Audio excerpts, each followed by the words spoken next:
Alrighty. And we're back. It is sorcery time. Sorcery time. All right, so what I got to do is I've got to adjust this and then move over to sorcery time. Again, for those who missed this, the reason that I'm doing sorcery and not doing the Patreon chosen game of the month is because it's Blade Runner was the winner, and I did not realize, frankly, until Dragon mentioned it to me, Dragon Spear, and then I went and looked, that it was not available digitally, except like via abandonware, which I'm not comfortable streaming. So it's available physically, but you have to order it, and it's not incredibly expensive, but I can't get it overnight. So I thought that the big problem was going to be if Pokemon Red won, and instead Blade Runner was winning. I'm like, oh, that's fine. I can just get it from GOG, and I can't get it from GOG. So I am going to be playing it, and I'm going to try to set it up to play within the next couple of weeks as the chat chosen game of the month, but it can't happen now because I don't have it, because I'm swamped and whatever. So that is the deal with that. But I will be playing it in the future, so fear not. As for this, let's see. Let me take a look at.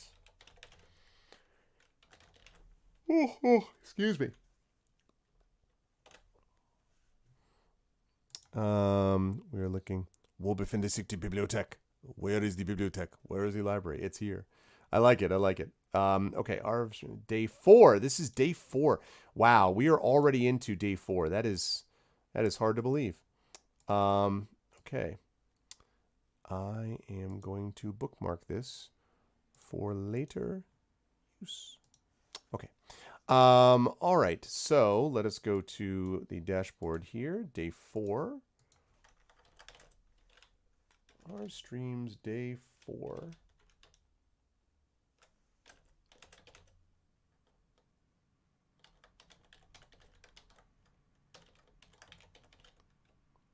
And it's Khare.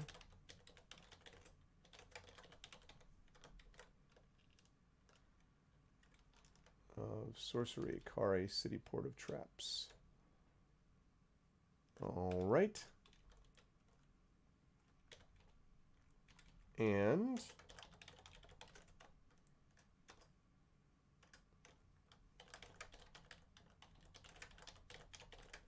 Kickstarter.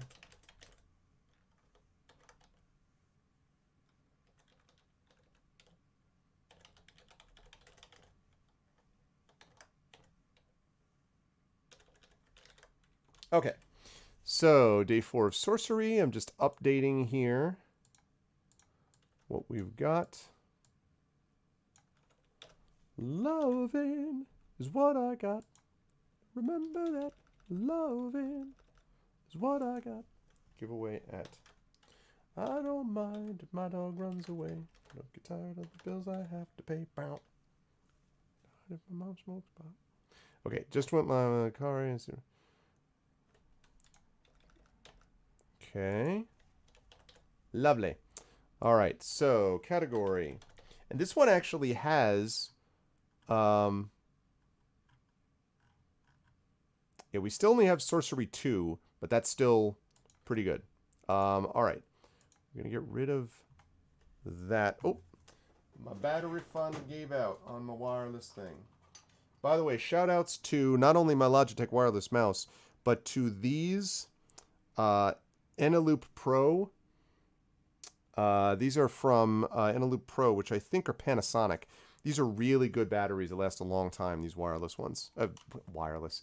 These rechargeable ones. I know my terminology. Wireless batteries. Who would have thought it? But anyway. Khare, Cityports of Craps. Back in time for Sorcery. There we go. All right. So, role player, education, blah, blah, blah, blah. What else we got? All right, we got role play, we got multiplayer, we have got cooperative.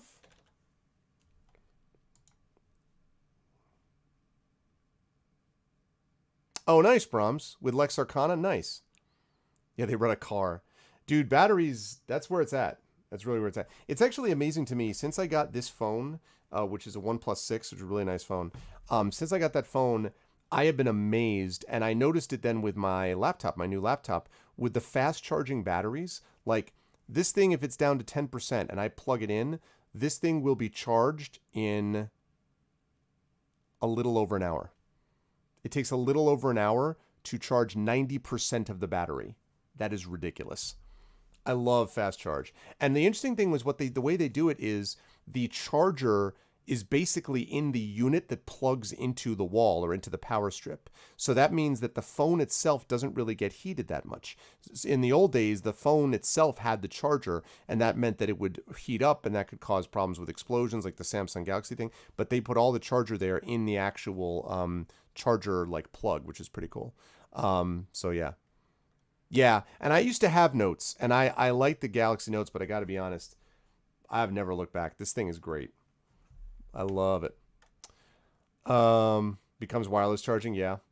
Okay, roleplay mode. Yeah, you know, the thing about wireless charging for me is that I've never really, I mean, like, you know, I charge it in my, like when I'm like on my nightstand next to my bed. It's not right next to my bed. It's probably about 5-6 feet away. I just plug it in and it charges. Like it takes probably 2 extra seconds to plug it in as opposed to putting it on a wireless pad. So I've never really missed or needed it as far as I can tell, the wireless charging thing. I don't know. Maybe that's just me. Maybe, you know, maybe it would be different if I knew what it was. Maybe I would realize the awesomeness, and maybe that would be that. Okay, I have now updated that. So, day 4 sorcery, Khare, Cityport, traps, blah, blah, blah, blah, blah. Okay, so again, we will have another giveaway when we hit 6,000. So at 6,000, we will hit another giveaway. But for now, let us head over to Sorcery.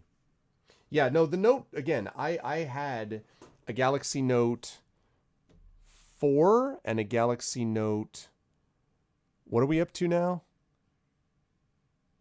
No, I had a Galaxy Note 2, and then I had a Galaxy Note 4. So I had those 2 Notes, and I liked them. The real reason I liked them was because of the screen. Oh my God, did I love the screen. Like, having the screen there was, just because of the size of it, was great. And actually, once I got those phones, I stopped using, I had a Nexus 7 tablet, and I stopped using that nearly as much for my e-reader and stuff like that once I had that phone. But then this is a screen which is actually a bigger screen, and the only thing it doesn't have the stylus is the stylus, and I don't really use the stylus. So for me, it just ended up, and it's also half the price, which is significant. Like it is expensive. That's the only problem with the Notes. And I really like the fact that this also has not slowed down at all. Oops, sorry. It is not slowed down at all. It's kept at a nice speed, so that's been awesome. Okay. Oh, yeah, interesting. No, right. And for people who use the stylus all the time, I totally get it. Again, these are good phones, don't get me wrong. But I got frustrated because at the end of the Galaxy Notes, sort of the last year that I would own a Galaxy Note, it slowed down considerably. And that has never happened with this phone. Now, this phone, admittedly, I have only had since September, maybe August. So I've had this for maybe a little bit over 6 months, 7 months. But in that time, not one bit of slowdown at all. It's been great. Okay, let's get Sorcery up and running here, please. Let's do it.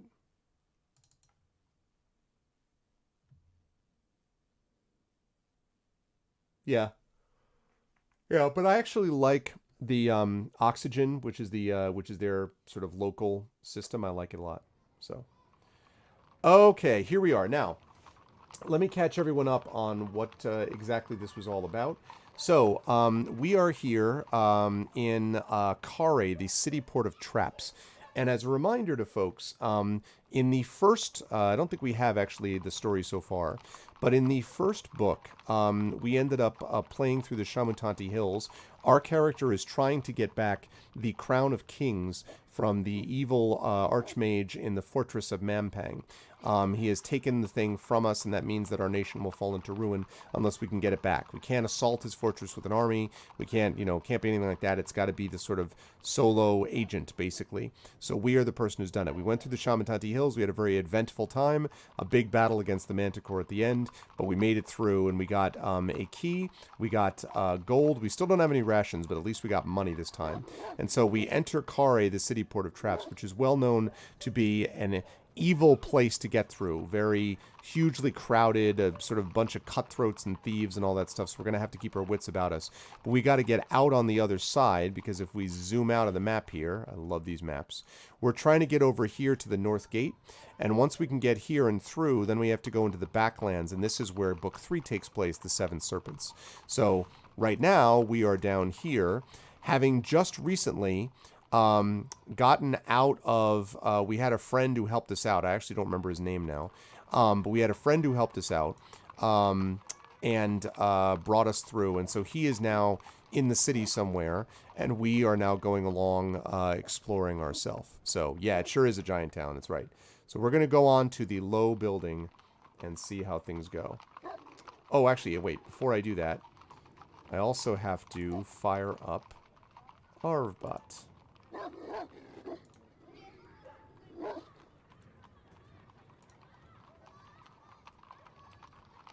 Give to me. Here's Arvbot. Run that, please. Okay. Please load that. And there is Arvbot. Arvbot is ready to go. Okay. No, I did not hear that, actually, Dragon. That's awesome. That's super cool. No, I did not know that. We were bringing with us to Dwarf Town. Yes, I remember that we had the Dwarf Town thing going on. All right, let's do it. Okay, here we go. The low building. Whoa, what? The small room is dark, lit only by the narrow barred window. It takes a moment for your eyes to adjust to the gloom, so you don't notice that the door, which must be heavily weighted, has swung shut, until you hear it lock behind you. The old man who is watching sniggers with contemptuous glee. Again, shout out to the art, man. How good is the art? So good. Yeah, I've actually wanted to do that. What's up, Mrs. Dunsel? Hi. And yeah, Commander Dunsel, I actually have tried to do that. I wanted to do that with Star Trek episodes. I really wanted to do that. I can't figure out how to get it so that it screen shares at a reasonable speed.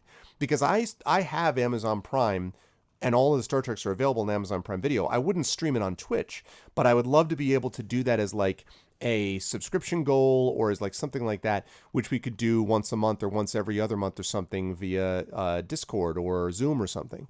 I would love to do that. And I haven't figured out something yet. Maybe Dragon, who's the tech whiz, can figure out how I can do it where the screen share is fast enough. Because we have to be able to sort of hear it at the same time. So I've tried Rabbit, but it didn't seem to work. Rabbit didn't seem to work for Amazon Prime is the problem. So you had to just basically do the equivalent of window capture, and then the screen share was very sluggish, was my experience. So maybe it's changed now, though. Am I excited for Borderlands 3? Not exactly, Lego, because I've only played Borderlands 1. I never finished it, and I never got into Borderlands 2. I don't particularly love loot shooters. The only real exception to that is Destiny. In fact, I was going to say, I know, Brahms, I had been talking with you about Anthem. I ended up uninstalling it. I found Anthem, once you were actually going out selecting missions, to be really frustrating. Like figuring out where the hell you're going.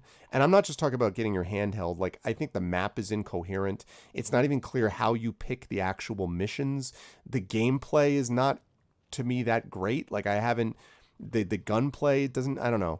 So anyway, unfortunately, Anthem didn't work out. So really, the only loot shooter that I play at all is Destiny, and I haven't done that a lot. So yeah, I mean, I may come back to Anthem in the future if they do more with the story, but I was just not happy with how it was all playing out. I thought I just wasn't, I don't know. It was unfortunate. So anyway, okay, so What's the deal with this guy? All right, folks, are we going to ignore him or greet this guy? We're going to ignore him or greet him. This one you can just do in chat for me. So just tell me ignore or greet. Yeah, I've heard really good. I've only played Destiny 1. I haven't played Destiny 2, but I played a lot of Destiny 1. So do we ignore him or do we greet him?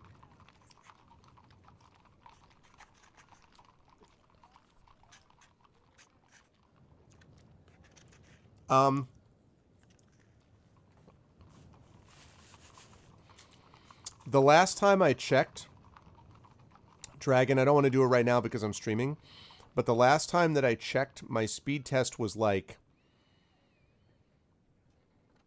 80 down or 100 down and like 50 up or something. It was pretty good. Hey, what's up, King Jin? Cast Yod. Hi. But yeah, later I'll let you know for sure. So we have greet, ignore, greet. So I have 3 greets, 1 ignore. 4 greets, 1 ignore. Anyone else? Anyone else? Going once, going twice. 4 greets, 1 ignore. This guy. Greets, 5 greets, 1 ignore. Okay, sounds like we're going to greet him. Okay. You step towards the shadowy bench. Greetings, old man. He ignores you. He is concentrating hard on something on the ground just in front of him. A collection of small stones scattered as though for a fortune-telling. After a moment, he gathers them up and tosses them again. You notice that his other hand is missing completely. The left sleeve of his tunic hangs limp by his side. What should we do? Should we cast a spell? Should we ask about his arm? Or should we look at his stones? Now, we mean his fortune stones, not any other stones, okay? All right? All right, people? Let's be clear about this. Oh, I'm sorry. 2 ignores. I beg your pardon, Snicer, because you did say yes. Still, though, you were outvoted, sadly.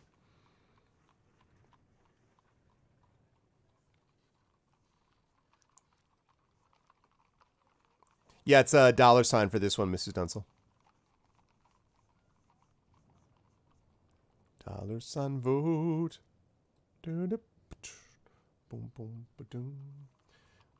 $sign vote now. Shake it. I have no idea why I suddenly started singing Steely Dan's Babylon Sisters for vote.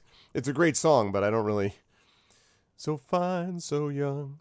Tell me I'm the only one. Shake it. Steely Dan, very good band. Underrated.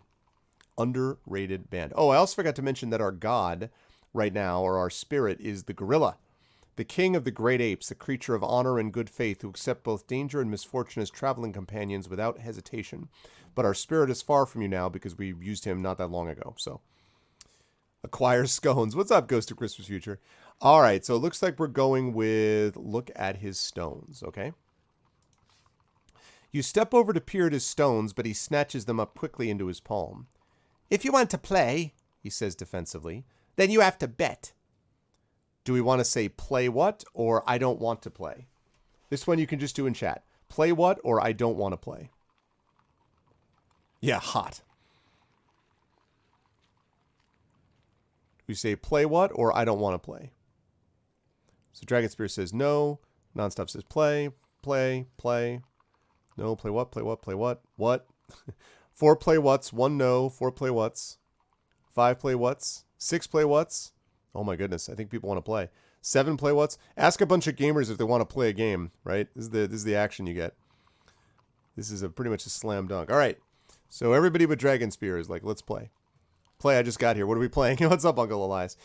We don't know yet. That's what we're asking. Playing what? What play what? Why, the man replies with a shark-like grin. Swindlestones, of course. Swindlestones. That's not ominous. Swindlestones or I've no time for games. What's it going to be? Swindlestones or I've no time for games. I love that the first thing you do inside Khare, the Cityport of Traps, is to play Swindlestones with some dude. Swindlestones. Swindlestones, Swindlestones.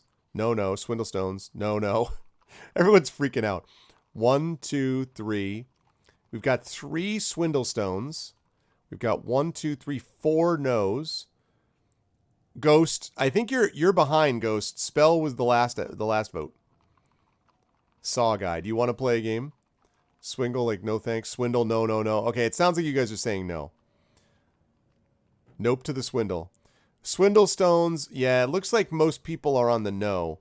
So we've got 1, 2, 3, 4 for swindles. And then we've got no, 2, 3, 4, 5, 6, 7. 7 no's. Yep. All right, last chance. Last one.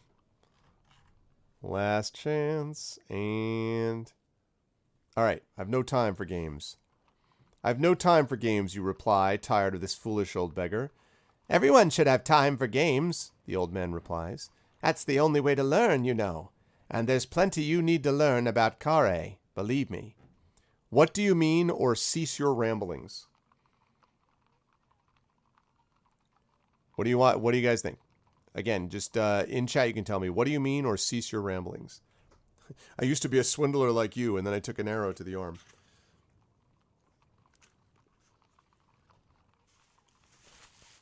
What you mean? What you... no, it's nicer. It's from... what you say? How are you, gentlemen? You have no time for swindle stones. Make your time. Doof, doof, doof, doof, doof, doof, doof. Base. Our base. Our base. All your Khare all belong to us. Okay. Let's see. One... What?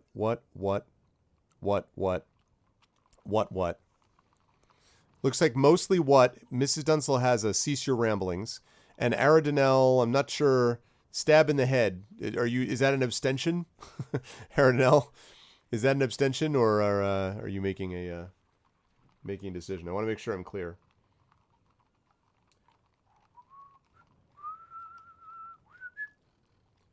But it seems like people are going to say, what do you mean? It looks like. Going once. But what, since no good calls? Okay. So what do you mean? Looks like it has the clear support. What do you mean? Sit. He pats the bench beside him with his one hand. Play. We can talk while I beat you. Okay, play or I don't know the rules. Play or I don't know the rules. What do you mean we are Khare? So what do you folks think? Play or I don't know the rules? Rules. Rules? Rules? What rules? rules. We defy rules because we're in Khare, right? Rules. By the way, I think I said hello and thank you, Rock God, for the resub, but if I didn't, hello and thank you. I was in the midst of the show when I was doing it, but I think I said hi. And thank you. Rules. Blind run, play. Okay, 1, 2, 3, 4, 5, 6, 7. So 7 rules, 1 blind run. Commander Dunsel says rules. Yeah, okay. It sounds pretty obvious that this is going to go with rules. All right. I don't know the rules. My lucky day. I don't know the rules. My lucky day. He grins with his one remaining tooth. It's easy. We each roll our dice in secret, but we bet on what we've rolled in total. You call if you think the other player has bid too high. The loser gives away a die. You go over to the bench intrigued. Okay. The old man drops 4 dice into your palm and sweeps away a patch of dust on the bench for you to play. I'll go first, he says, waving his hand. Show you how it's done. The game is simple. We roll and bet on what's come up. So, for instance, I might start and bet between us we've rolled at least 1, 2. Okay, 1 die of 2. We've rolled at least 1 single 2. But we don't know what's on the table, so I'm guessing.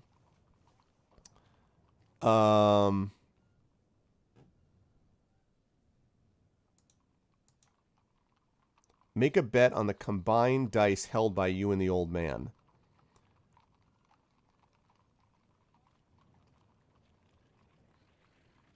Okay, so he's betting that we rolled at least 1, 2. We have 1, 2 right now. So the question is, do we What happens if your bid is too high? What's to stop me bidding really high?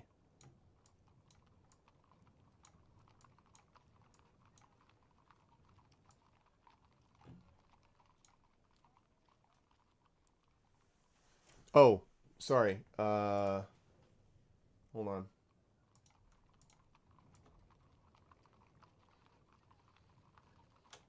There we go.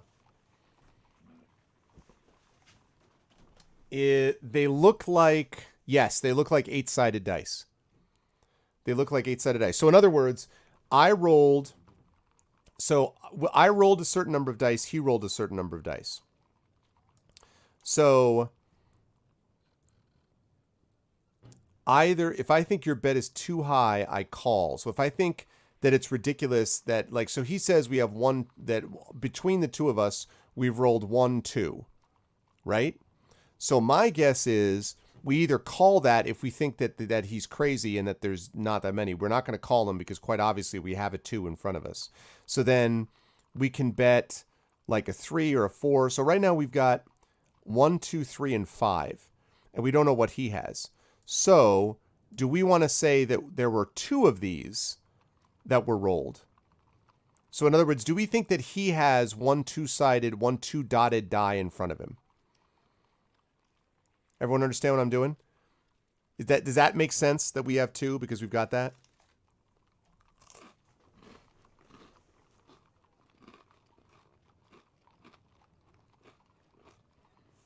Yeah, and this is going to have to be one where I'm going to have to take advice from chat and then make a call because voting is going to be a nightmare on this, so I can't do voting. So, 2 2s. What do you mean about 1 2 3 4, Snicer?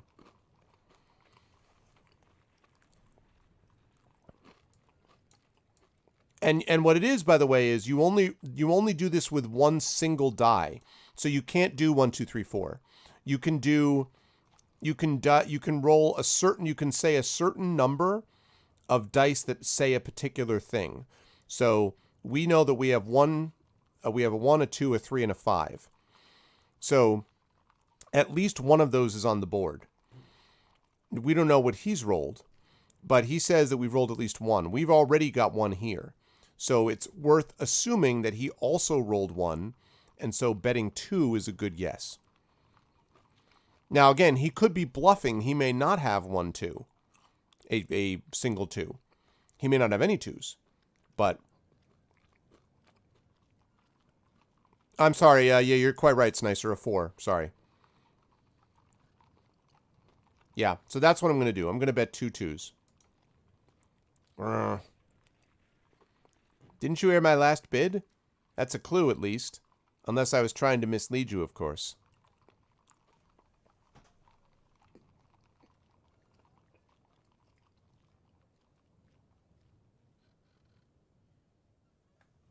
Okay, I don't totally understand what that means then.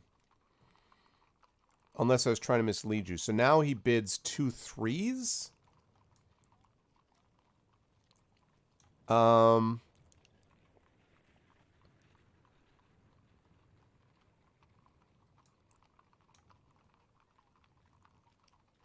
I'm not really understanding this. Because, I mean, what if I agree that it's 2 3s? He rolled a 3, we rolled a 3. You know what I'm saying? Like, I don't understand. Wouldn't I see, I don't necessarily want to do this, do I? I mean, we rolled a single 3. So do we know that he's got 2 3s? I would generally like to say that there's 2 3s. But it looks like that's not an option. Call would just be agreeing with him, wouldn't it? He knows what we rolled.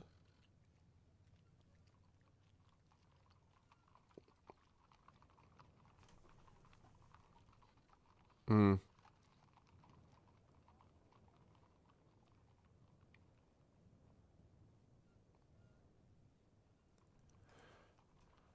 don't understand. What do you mean you can't agree? You can only raise or call his bluff. But what if I think he's right, though? I'm just not allowed to bet on it, even if I think he's right? Like, I think he's right. Unless I'm not understanding something. I think he's right. Very funny, Snicer.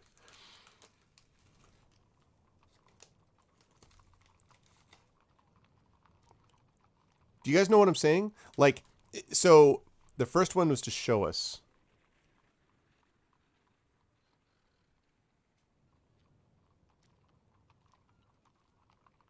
Okay, I will call. That makes sense, Dunsel. But before I do that,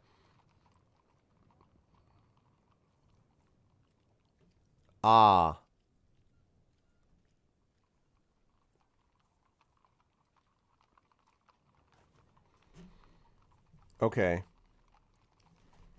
He's trying to mislead us. I'm still not getting my head around exactly what that means by misleading. All right, let me try. I'm assuming that he's misleading me. There are 2 3s. The old man wins the round. So he was right.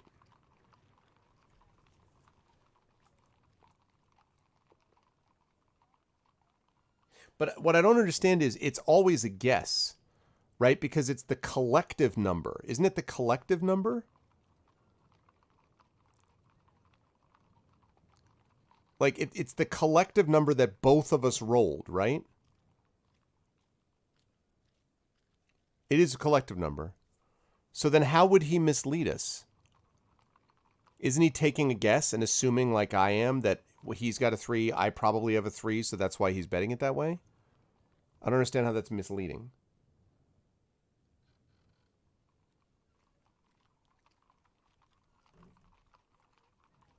No, right. And I mean, and I played poker, but I don't. I understand what a bluff is, but I don't understand what I'm. No, I don't think he really knows, Slicer. But he might lie and try to get you Misty to call. No, you don't know what he has, but I'm guessing that he does have 2 3s. I mean, like I thought that there were 2 3s. I thought he rolled a 3 and I rolled a 3. Yeah, it could be. Also, what's up, Try Guy? I thought he rolled 1 3.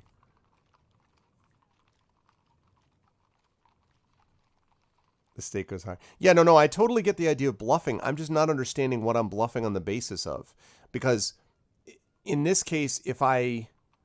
Like, a call usually means that you're just like... You just want to see what the hand is, so... So it's the stake goes higher. Okay, all right, well, let's try another round.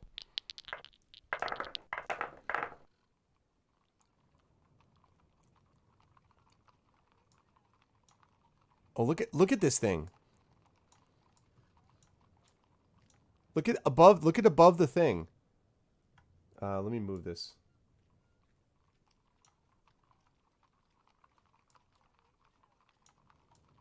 It's actually asking him questions at the same time. Do you know Khare well?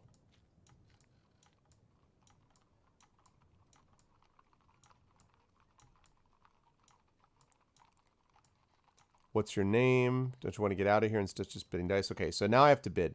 All right, so do we bid?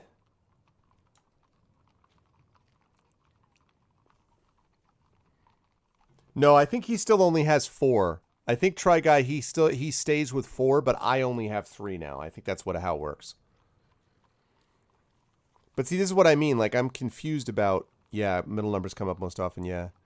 But I'm confused about, like, because I rolled 2. So if I roll 2 4, if I say 2 4s, that is what I have. Probably he has a 4, so do I bid 3 4s?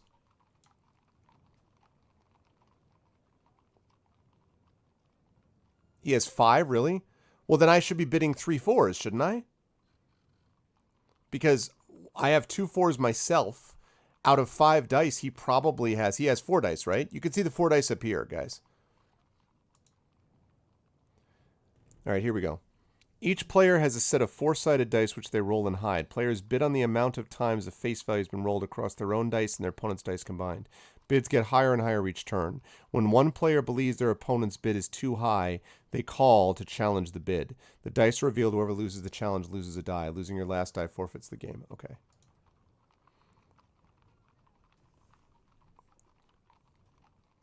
I think he has a 4.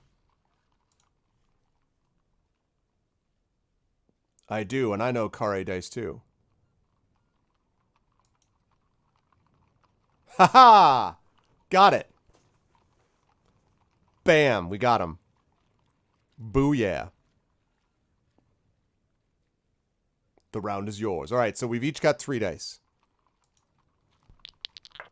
Yeah. So, where are you headed? Where you get out of here? Okay, so we've got 1 4. I'm just visiting the city. We're going to go with bid 2 1s here. Actually, wait. Yeah. Impressive. Like you... Really? Go away, I've asked. Like you were Khare's first tourist. Okay, he's saying he's got 2 4s. Wow, he's got 2 4s?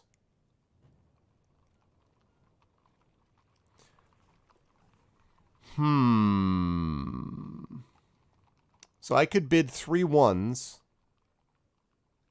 I could bid 3 1s and assume that he has a 1, and he calls me out on it because I've already got 2 1s. Or I could call him on the 2 4s because I know I don't have a 4.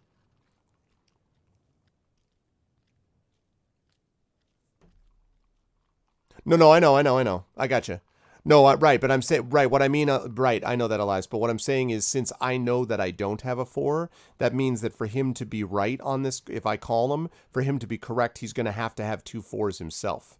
And that's not likely out of 3 dice that he's going to have 2 4s. So I think I'm going to call here. Oh, shoot, look at that, though. I don't like that answer, though.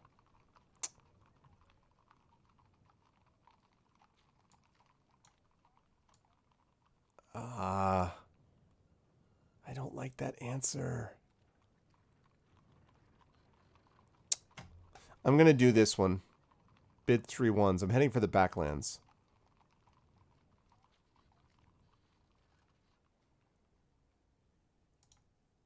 Ha-ha! We got him. Booyah. All right. The dialogue isn't really relevant. Okay. Okay. All right. Let's... Okay, yeah, I see that they're just repeating it. What do you know about the north gate of the city? Bid 2 2s. I like that. Doomed. It's no ordinary lock. It's wizard lock with a spell, and only the first noble knows it. Oh, hey! Look at that. So the north gate is wizard locked.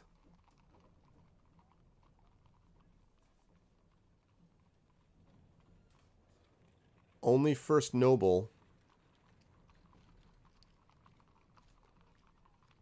knows the spell. Aha. So you have chosen death. Okay. So where do I find him? So he's saying he has 2 5s. Well, he could, I mean 2 4s rather. He could have a 4 over there, and I've already got a 4. So instead, I'm going to say...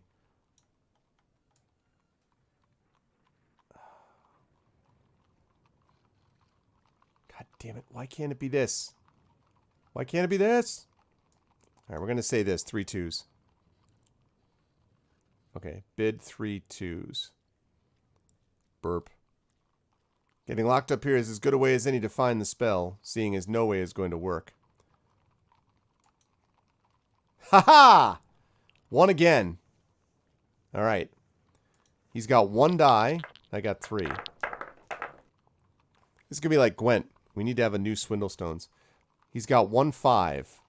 Huh? I'll start with 2 2s.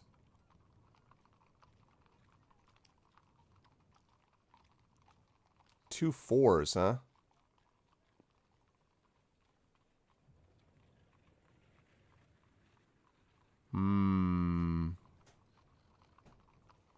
2 4s. So I could call him. The problem is he could have a 4. What was his first bet? What was his... Did he bet a 4 at the beginning of this round? Did he bet a 4 at the beginning of this sequence? Do you guys know? Or did he bid 2s?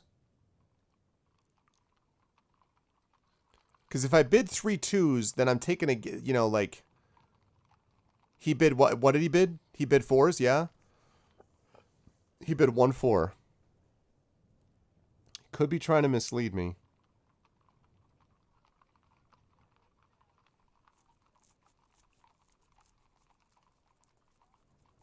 Seem to be really into 4s. All right, I'm going to try 3 2s here.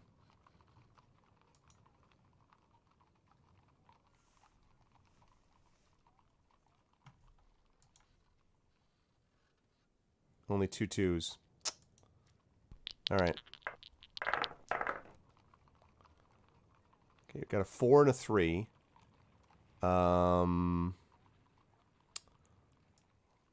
Let's say...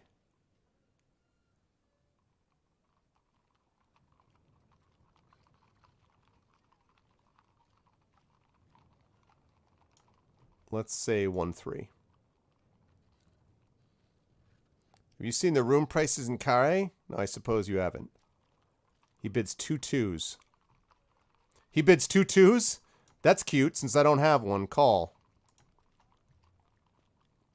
Only 1 2. The game is yours. Booyah! That's cute. Only 1 2. The old man pushes a die across the table. I win, don't I? The old man nods, gathering up the dice. I went easy on you, of course. Rematch? Okay. I think I was starting to get it.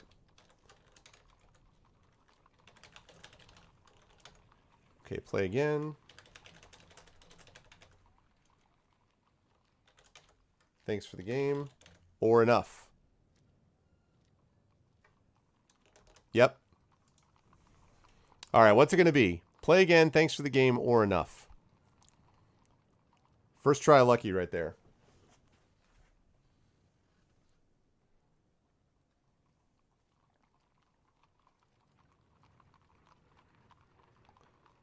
Thank you, by the way, Kilobyte, for all the retweets, by the way, I wanted to tell you. Thank you, thank you.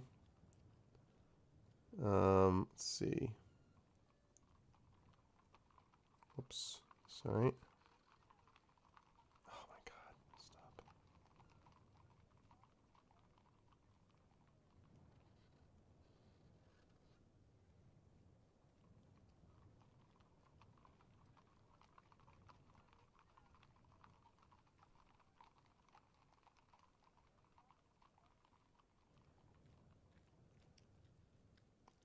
Okay. Oh shoot. All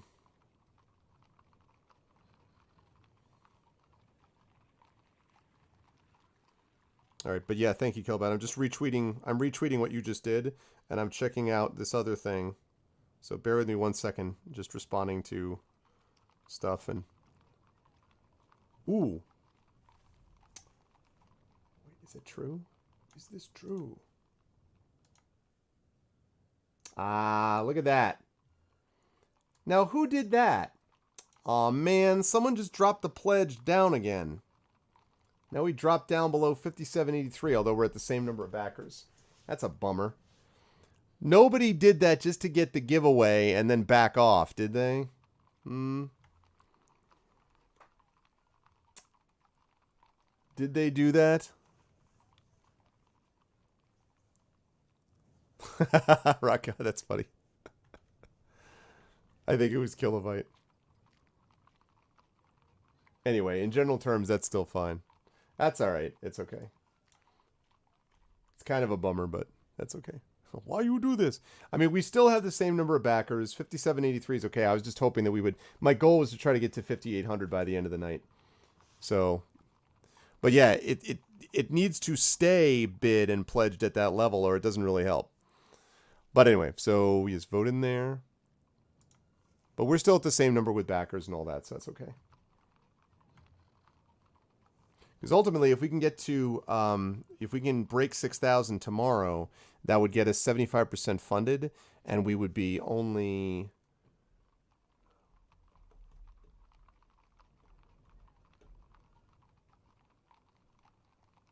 wait and see.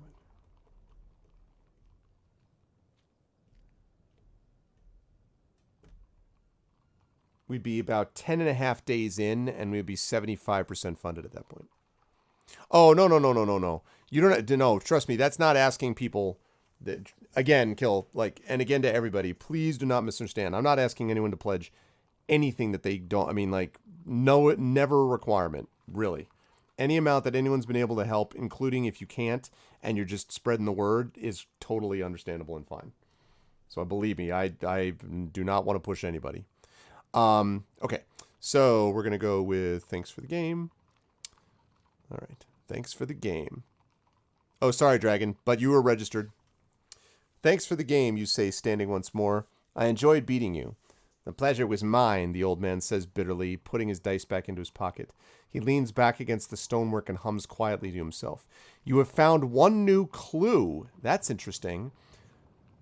What? No. You have found one new clue.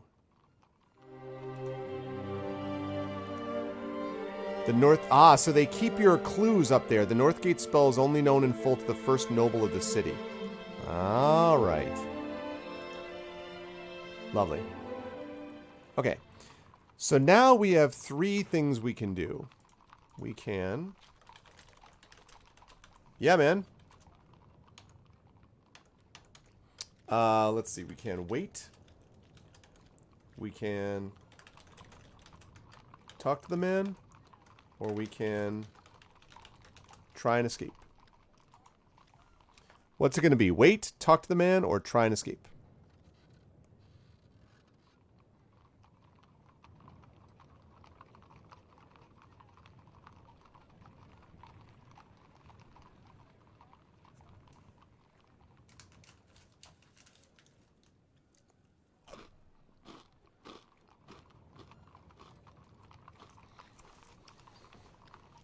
That's true.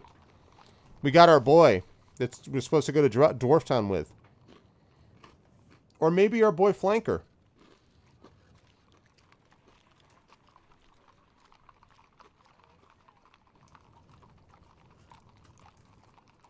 We should try to eat 50 hard-boiled eggs.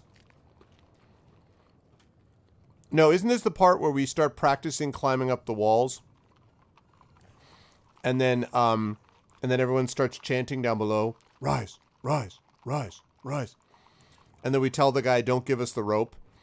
And we just jump over after the guy's like, your problem is you do not fear death. You must again fear death to have the strength to climb and clear the path.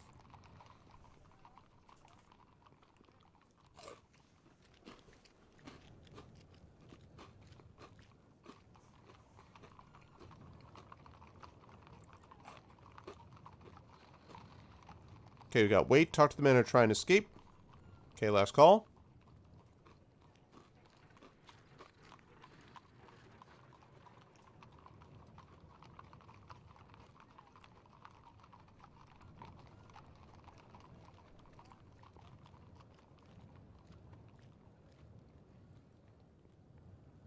This map is awesome.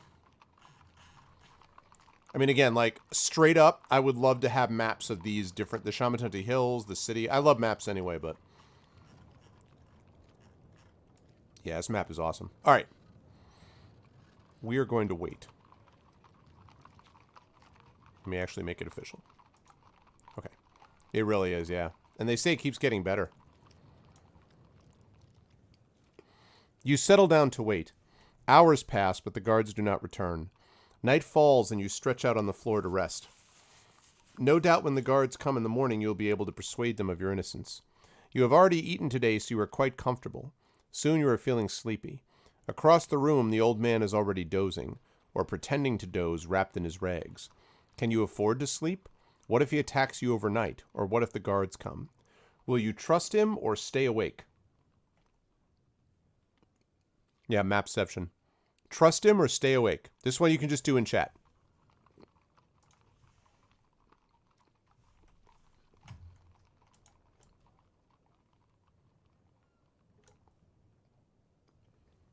Yeah, he's going to be pissed at us now. Stay awake, stay awake, stay awake.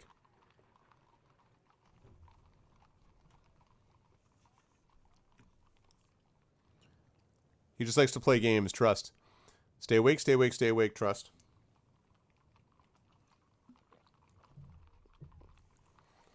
But that was a cool little thing. Like, they just added in swindle stones. That was cool. Trust him, he's old, we can take him.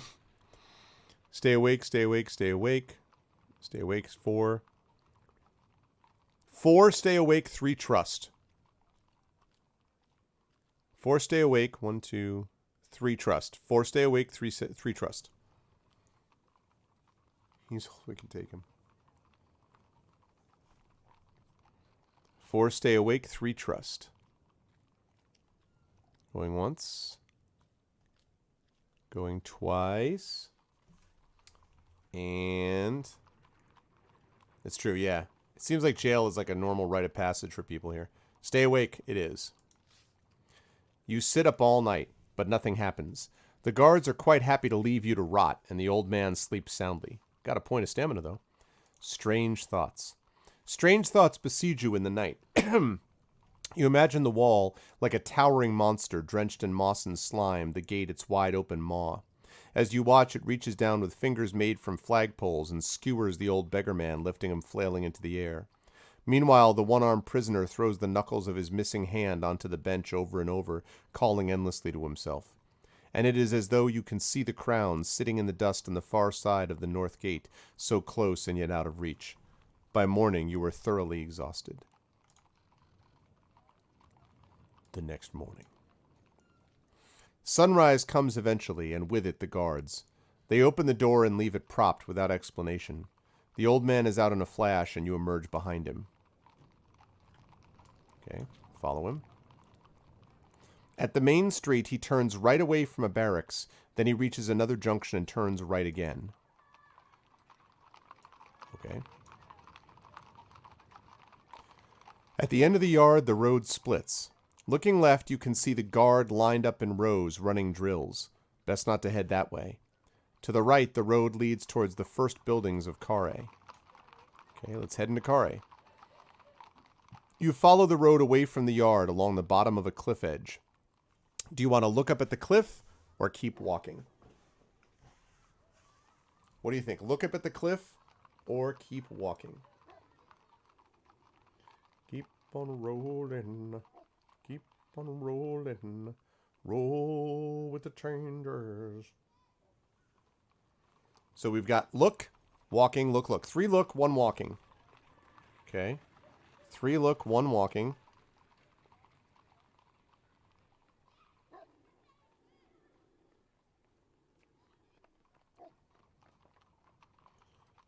All right. Let's see. 3 look, 1 walking.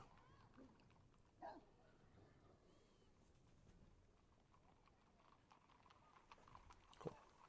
3 look, 1 walking, and then let's see. Look, look, look. 3 look, 1 walking.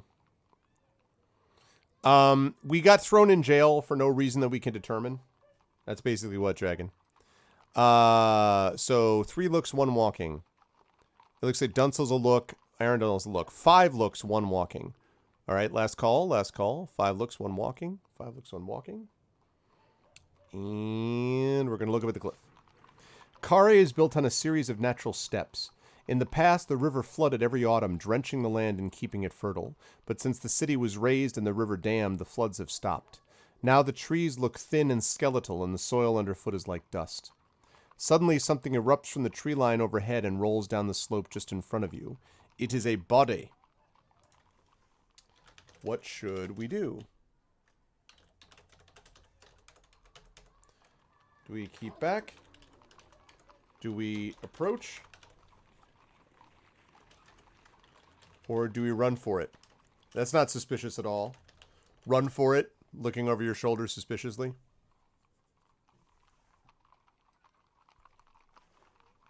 Or Spirit is a baboon now. Keep going back and forth between Babilla and Gorilla. Ah, we now have healing if we need it. Strong, social, intelligent, the baboon will shy from danger, preferring to live in the safety of the trees rather than risk exposure on the ground. Keep back, approach, or run for it.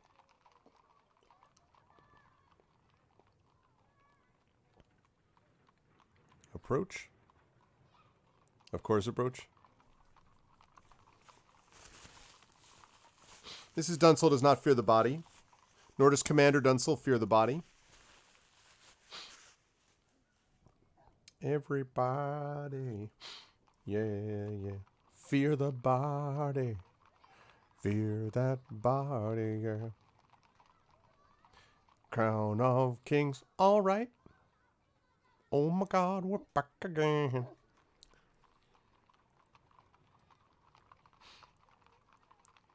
Oh, let's see. I don't know. We have no idea if it's an elf. We have no idea what it is. Right now we're looking to keep back. I'm going to last call this. We don't know if it's an elf. I have no idea. It's just a body. There's too much fear of the body. Be happy with your body. Do not be afraid of your body. That's the lesson here. Yeah, but we don't know if they're an elf or not, though.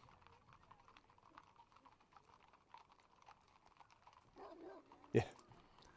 Mirrors on the ceiling, pink champagne on ice. And she said, we are all just prisoners here. All right. And we're going to close it and keep back. You hand back, watching as the body... Oh, it is an elf. A black elf, by the look of it, bumps and batters its way down the slope to land in a rough heap.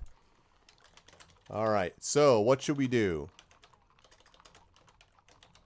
Should we check it, search it, or leave it? What should we do? Leave it?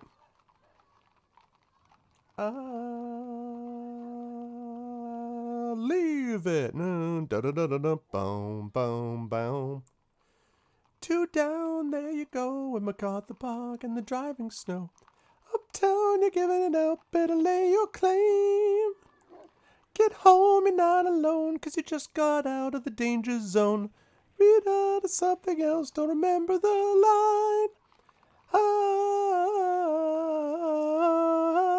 Leave it. Dun-dun-dun-dun-dun, boom, boom, boom. All right, chat. Who, actually, Rock God might know this. Who did that song? Two down, there you go, in MacArthur Park in the driving snow. Uptown, you're giving it out, better lay your claim. Get home, you're not alone, 'cause you just got out of the danger zone.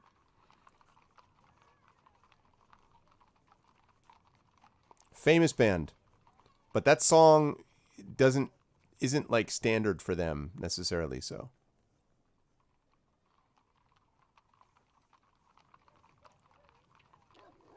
You know your wife might know? I mean, you will definitely have known this band. Rock on. It is not ABBA. Jeez. All right, I'm going to give you a hint that will then give it away.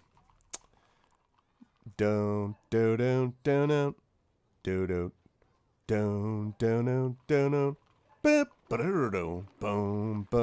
don't. Not a bad guess, but no. Prove yourself.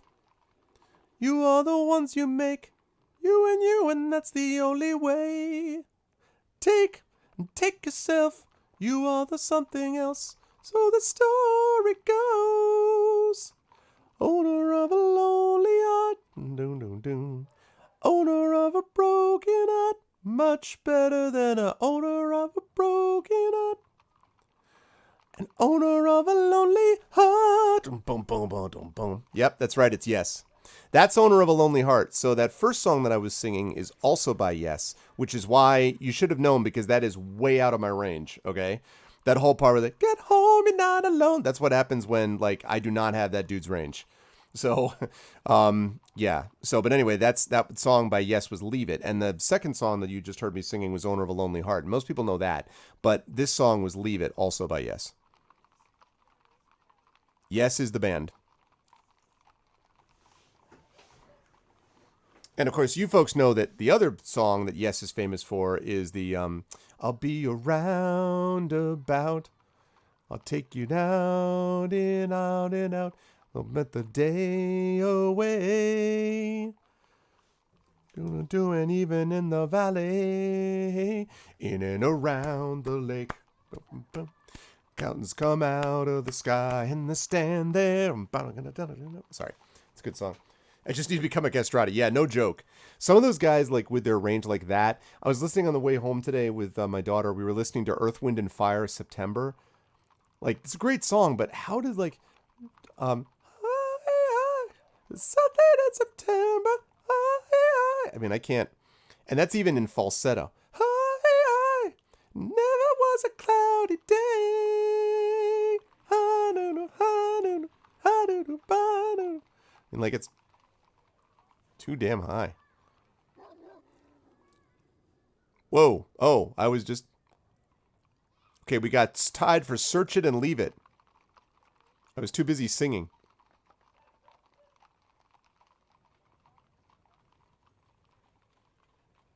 Oh, yeah. Well, I mean, like, you folks probably know that Tall Heights, Tim, who's the guitarist in that band, he's got sick falsetto. Like, sick, how good it is. They have this the song which is Out of the Ground. And the whole song is sung at... Let's see if I can do it. What a price to pay, what a price to pay for wicked pride. Mm-hmm. And what a thing to say of abandoning all that you tried. Loyal's a life for a man on a leash. I was sure I was born with the hounds. Like, it's that whole song is that range. At that range. It's nuts. And it's like just totally good control. Okay, so now we're tied with Check It and Search It. We need to break this tie one way or the other.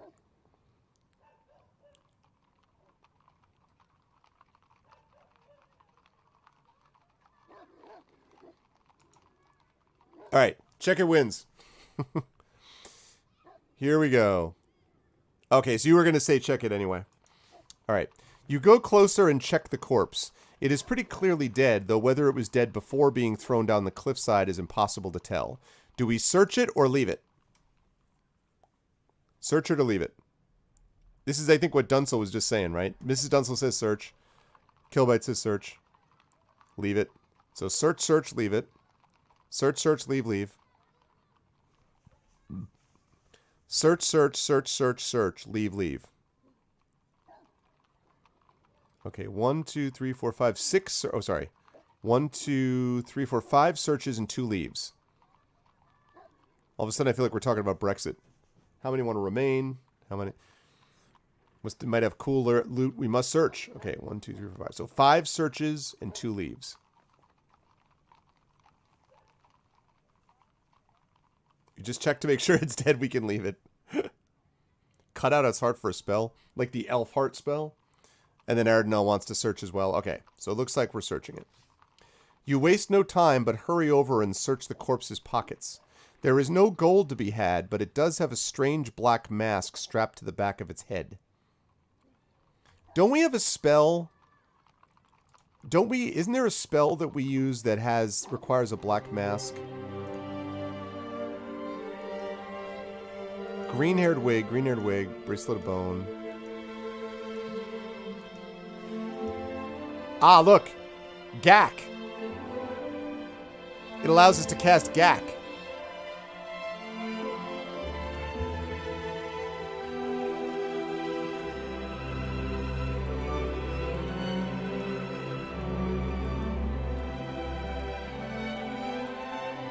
Just making sure.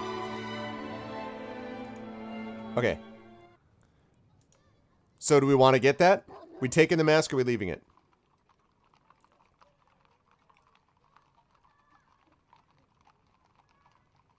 Nickelodeon tie. Oh, nice. Still not cool loot. You're just bitter. Look, Snicer, if this were on a dead human, you'd be all over this, all right? If this were on a dead dwarf, It's only because it's a dead elf that you're like, you don't know where that's been. Take it. Take it all. We taking the face mask? Excuse me.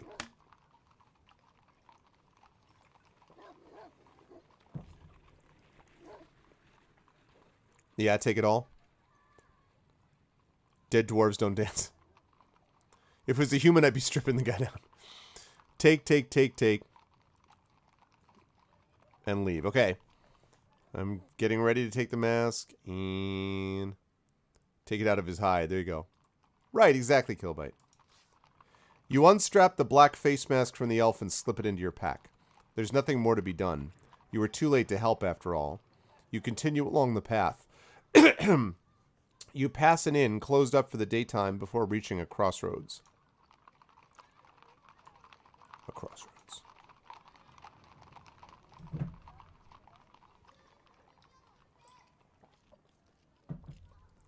You'd bury the body, have a ceremony, do all the rites. You reach a junction where 3 roads begin. These are the outskirts of Khare. Huts huddle like beggars on either side of the tracks leading uphill into the Cityport. Oh, I see what you did there, Nonsel. Do we pause to look around or move quickly on? What's it going to be? Pause or move? Pause or move? Pause or move? Pause. And pause the game. I got to pee. Let's pause. Pause. Actually, pause. Pause.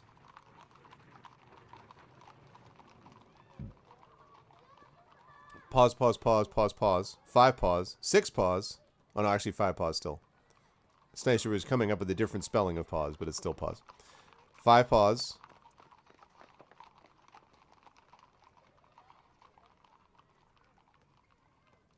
Aridinel says pause. 6 pause. All right. Looks like we're good to go with the pause. Yeah, C pause. No, it's true. I do not deny it. Menopause. That's quality, Kill. That's quality. That's good stuff. All right, we're going to pause. It must be clear to everyone around that you are a stranger in these parts. The city's inhabitants, a multitude of malevolent creatures who would kill for the laces of your boots, turn to watch you as they pass. You are sport, a figure to be jostled and robbed, and one who will most likely fall prey to the strange, elaborate system of traps laid across Khare by the early settlers to protect themselves from one another. Do we look at the paths or choose a path? Look at the paths or choose a path? This is like, I'm just going to forge forward. I have a feeling like in this city, not looking is going to be a problem. I have a feeling. Okay, so we've got look. 5 looks.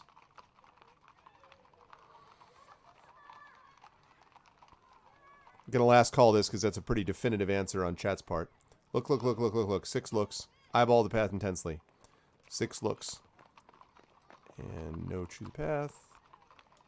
And look. All right. Stumble through the city blindly will be fine. All right, we're going to look. There are more people here than you've seen in a long time. You cast an eye across the faces to see if any are Flanker, the assassin you met outside Torapani, your only friend in this city. You see no sign of the old man from the prison. He has scarpered. Scarpered? Is that a British word? Anyone know what the hell scarpered means? He has scarpered already. Alright, what should we do? Do we look to the left? Do we look ahead? Do we look to the right? To the right. Or choose a path. It's a word? Yeah, I am not familiar with scarpered.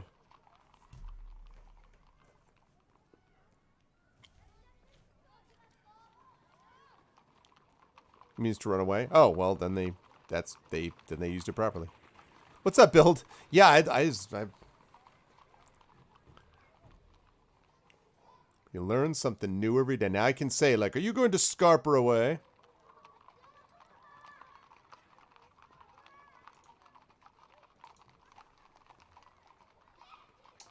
Definition of scarper. It is British, though. I want to be clear. Flee or run away.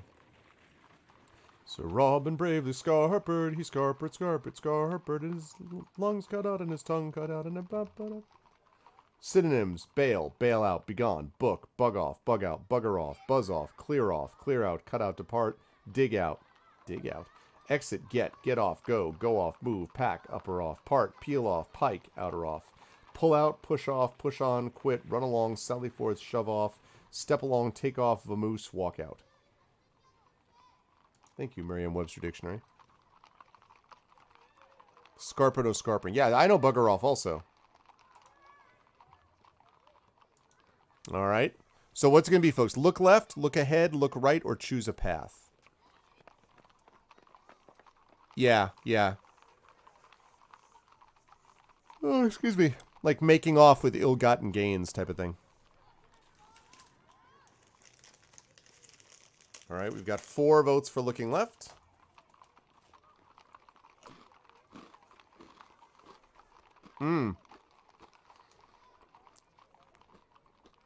So you got the head fake going on, Snicer? Like the no look, like the... Getting close to graduating community college. Congratulations, Bill. Yeah, things are good. Things are good. We got a, I have a Kickstarter running right now for my Forbidden Library, which is that Kickstarter, which is being run by Alligator Alley Entertainment. So I'm doing that. Channel is doing well. I got other publishing stuff that's on the way, publishing projects. Family's doing well. Channel is awesome. Argonauts are awesome. So good stuff. Just released my band's 3rd album a few months ago. So it's good. I'm glad to hear that you're graduating community college. Congratulations. Do you have any plans afterwards? Do you know what you're doing next? Oh, thanks, dude. But so are you if you're getting close to graduating college. That's awesome. Okay, we're going to look left. To the left, you see a group of scruffy youngsters walking up the road with packs on their backs. Okay, now what should we do? Look ahead.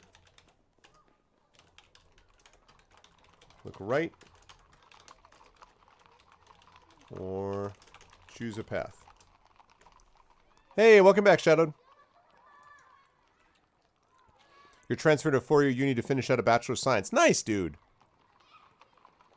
So, BS in what? A Bachelor of Science in what?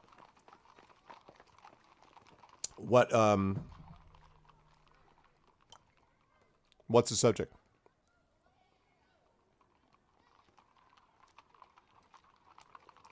CIT web development. Cool. Very cool. Good stuff, man. I'm very happy to hear that. Congratulations. We're going to last call that. We have 5 people looking right.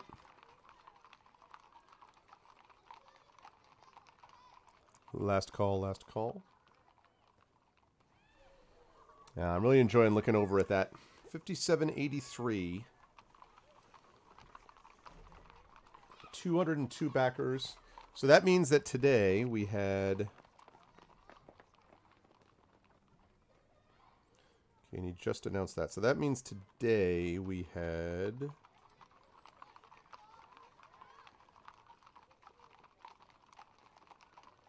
5783, which means...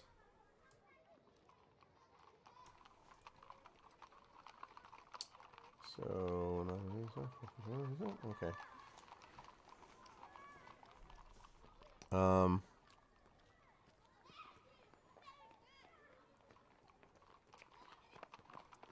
Okay, so with the 196, yeah, so we got almost to $200. So that was good. And we got 11 backers, so that's not even the lowest number. That was good. A nice little push at the end there. So we're definitely getting there.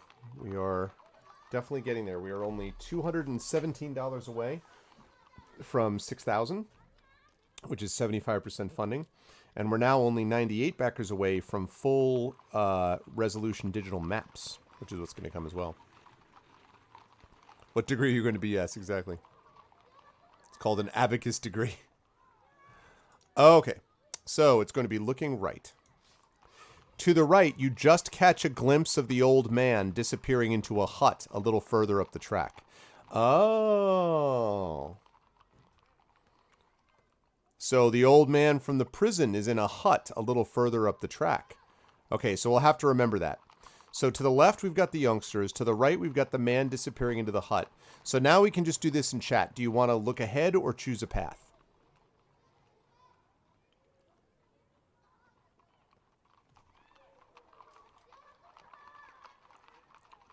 Do you want to look ahead or choose a path? Look up.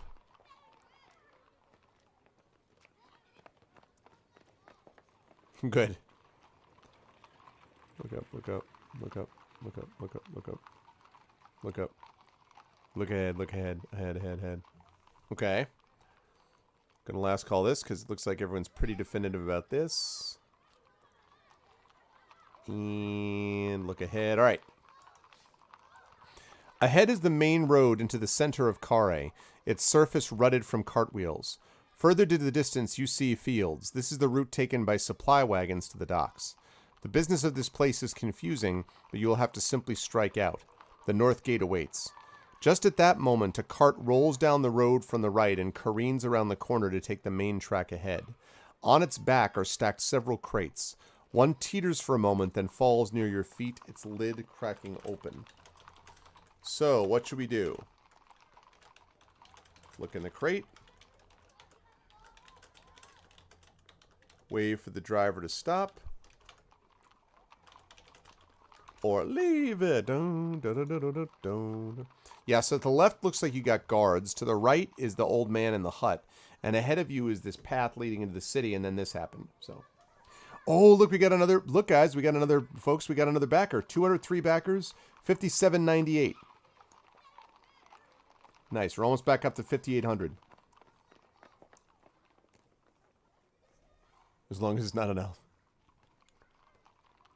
I say we jack this stuff. What happens, Snicer, when we get saved by an elf? What happens then? At some point in this book.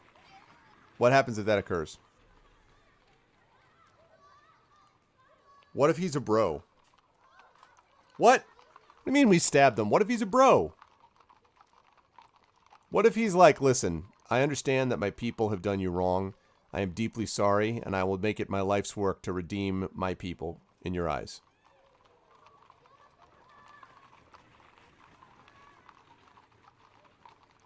He is not a bro by default. Wow. Wow. He is not a bro by default. He's elf bro.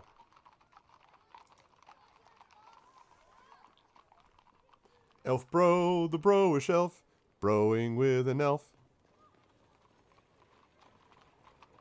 Right, yeah. What if he saves you and then he's like, here, have Excalibur and Mjolnir, Thor's hammer, and have this armor, titanium armor of the gods. Then what? Also have the crown of kings.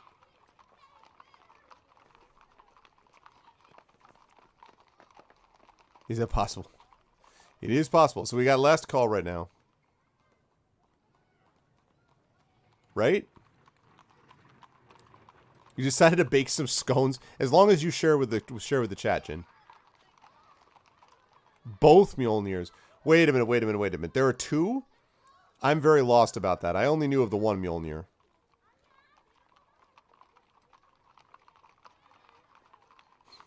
Wow.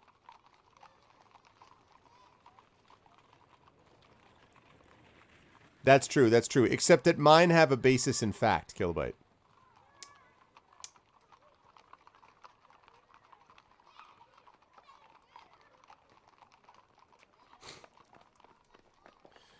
Okay.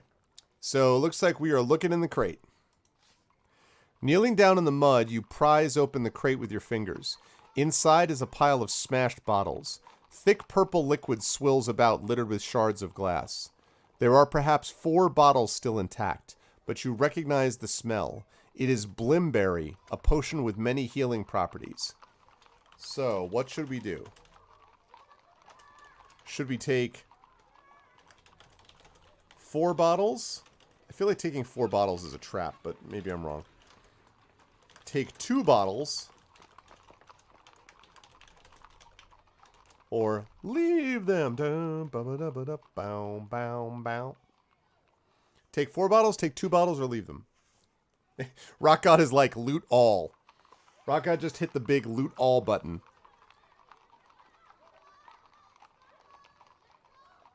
That's Princess Bride.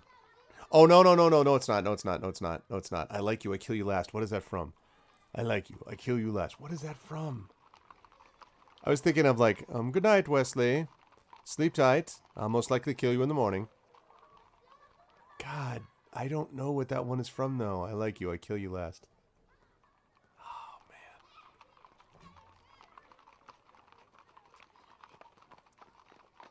By the way, do you know a book that I've been thinking about?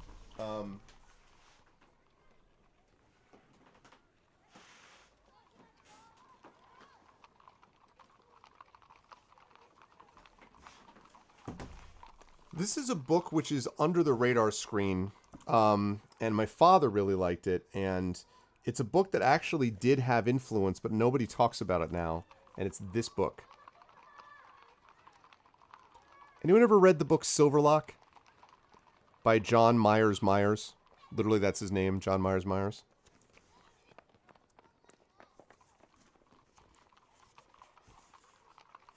It's really cool stuff.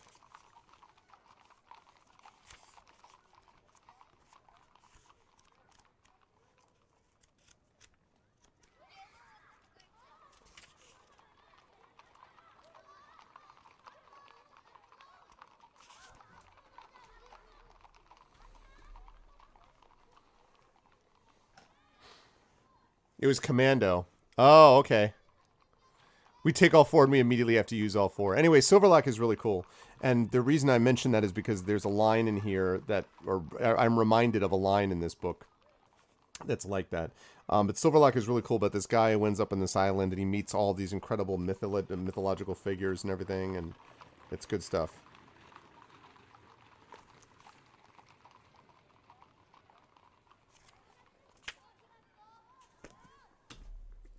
So, anyway, good stuff. Yeah, it's good. See, very few people have heard of it, and it's really excellent in a lot of ways. Running Man, yeah. Okay, so let's see. I'm gonna last call this. I'm gonna need someone to break this tie. We got take 4 or take 2 bottles. Need versus greed is what this is, right? You guys gonna roll on this treasure, or are you just gonna, you know? Need versus greed.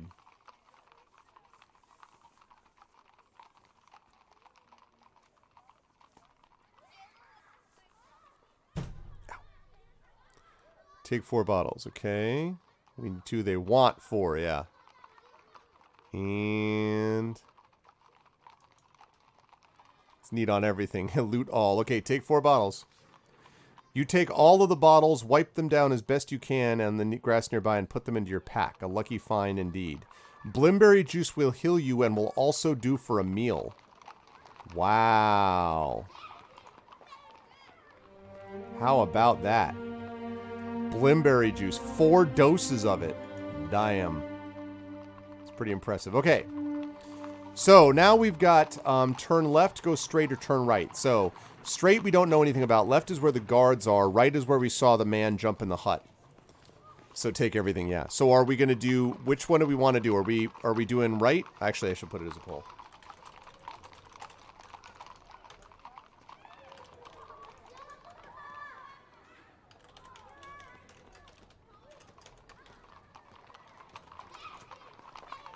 There we go. Dwarf Town is left. Well, yeah, I mean, but you could get to it by going the center as well. But then you have to go through the guards is the problem, though, Snicer. I know, exactly. We lost our only... The orphanage needed the blimberry juice, and someone took it. And you're like, oh, yes, very unfortunate.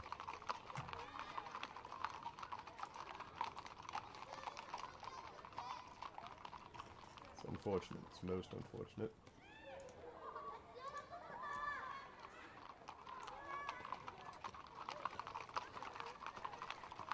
Okay.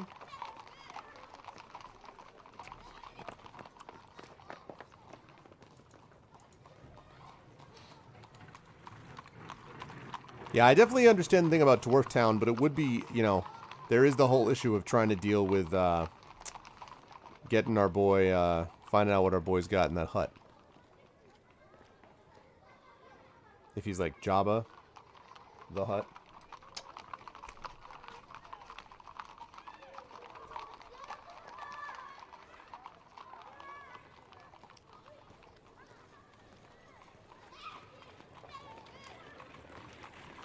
I love the sound effects in this. Last call, and... Okay, so we're going right. So Sanders right. You head right following the old man until you reach the hut you saw him enter. It is the only building on this path that is still standing. Either side are empty plots, once the houses of the farmers who planted the fields to the north. They are now collapsed and thick with gripweed. It seems that here, in the shadow of the city wall, is not a place people choose to live.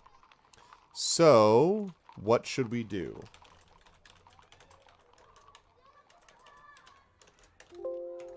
Do we want to look at the remaining hut? Which is the one that he went into?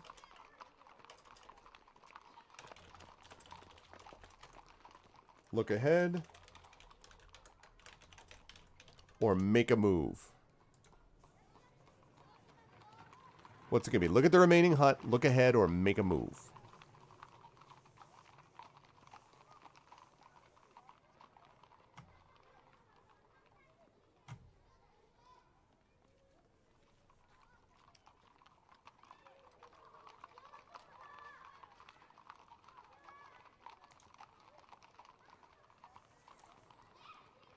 Can we default to always looking? I know. I feel like we would always be looking, but apparently not always. What's up, Cyphus? Look at the remaining hut. Look at the remaining hut, look ahead, or make a move. Make a move. Look or look, or look. Or look. Or maybe even look. You could theoretically look. And then there's always the possibility, of course, that you could look.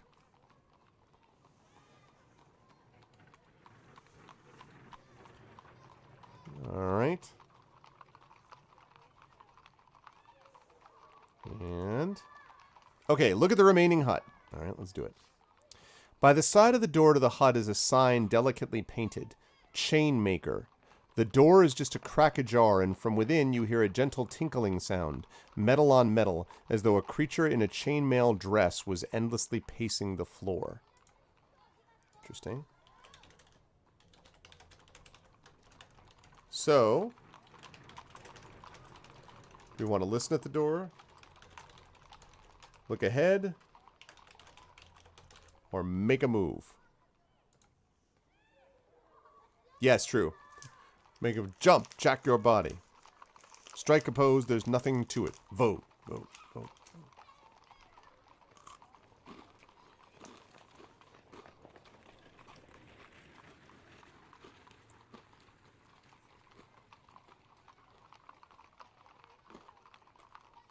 Alright, so we got look ahead, look ahead, look ahead. Look ahead.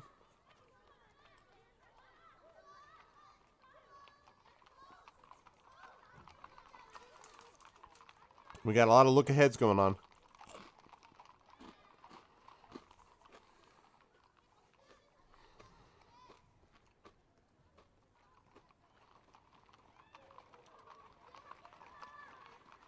Okay.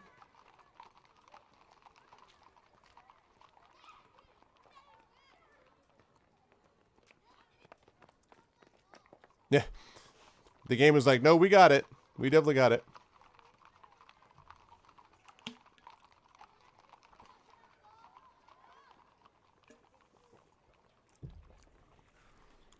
Look ahead.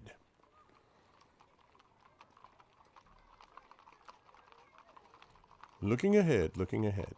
And what brought you back this way? Looking behind. Looking behind. Vote 1. Why Kappa? Is Kappa because you're listening at the door, Kappa? Okay, look ahead it is. From somewhere further on comes the falling and rising sound of a crowd. Some kind of event is taking place. There are several places you could go next. Okay, you could go back to the first junction. You could go to the Chainmaker. You could cut through the fields or walk on. Wow.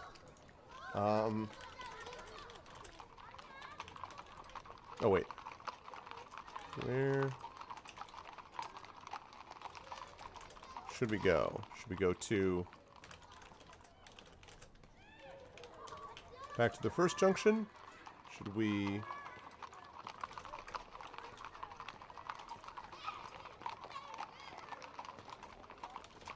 go to the Chainmaker? Walk on? Or cut through the fields?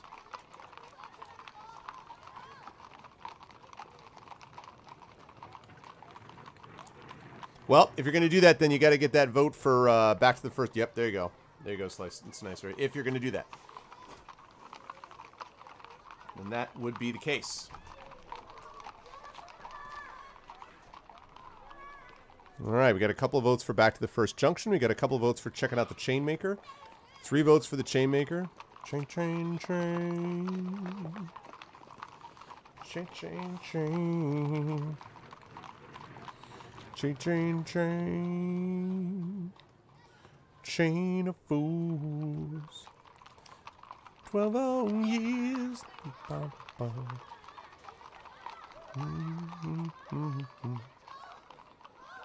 Back to the Future. Ba, ba, ba. Ba, ba, ba, ba. You can never break the chain.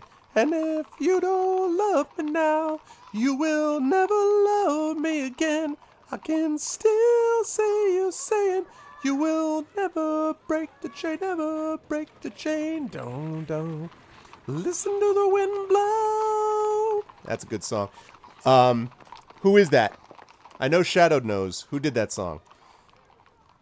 Falling in the shadows. Damn your face, damn your lies. That's a good song. It's a legit song.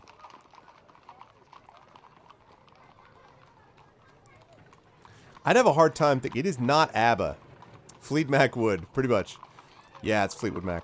It's a tight band. That, I don't know if anyone's ever had a chance to see, when they did their live version of Big Love, and it was just Lindsey Buckingham just picking on his guitar. In fact, you know what? I don't know if I'm gonna get... Am I gonna get muted if I show this? I am, aren't I? God damn it. Alright, it's on YouTube, but just look up Lindsey Buckingham live, doing the live version of Big Love. It is sick how good it is. He also has another song that I really like, which was just him solo and then they played together, which is called Bleed to Lover. It's got a really cool riff. Boom, ba, ba, ba, ba, ba, ba, ba, ba, ba, ba. Boom, boom, boom, boom, boom. Boom, boom, boom, boom, boom, ba, do, ba, do, ba, do. Once again, she steals away. Yeah, no, I know. I know. But it's some good songs. Right. Okay, so looks like we're going with the Chainmaker. Let's do it. Let's go visit the Chainmaker. You push open the hut door and enter. It is dark inside. The floor is sawdust and the air smells of oil, polish, and burnt metal. From the ceiling, hanging like ivy, are metal chains of all lengths and thickness, some suitable for machinery, some for oxen, and others for arms and feet. The chains shift and whisper to themselves. There seems to be no one here. No sign of the old man, although a second door is open in the far wall of the hut. All right. Chain. Yep. All right, so should we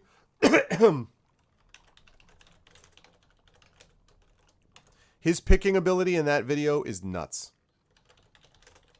Search the room. Whoops.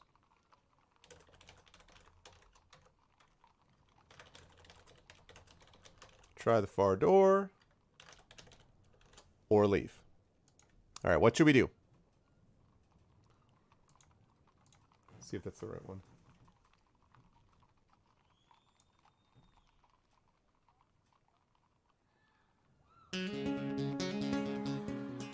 Yep.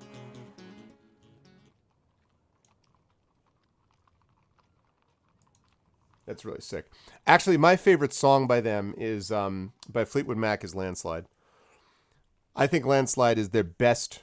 I think Landslide's their best constructed song. But they have a good ones. I mean, like they have a lot of good ones actually. Fleetwood Mac. Legit band.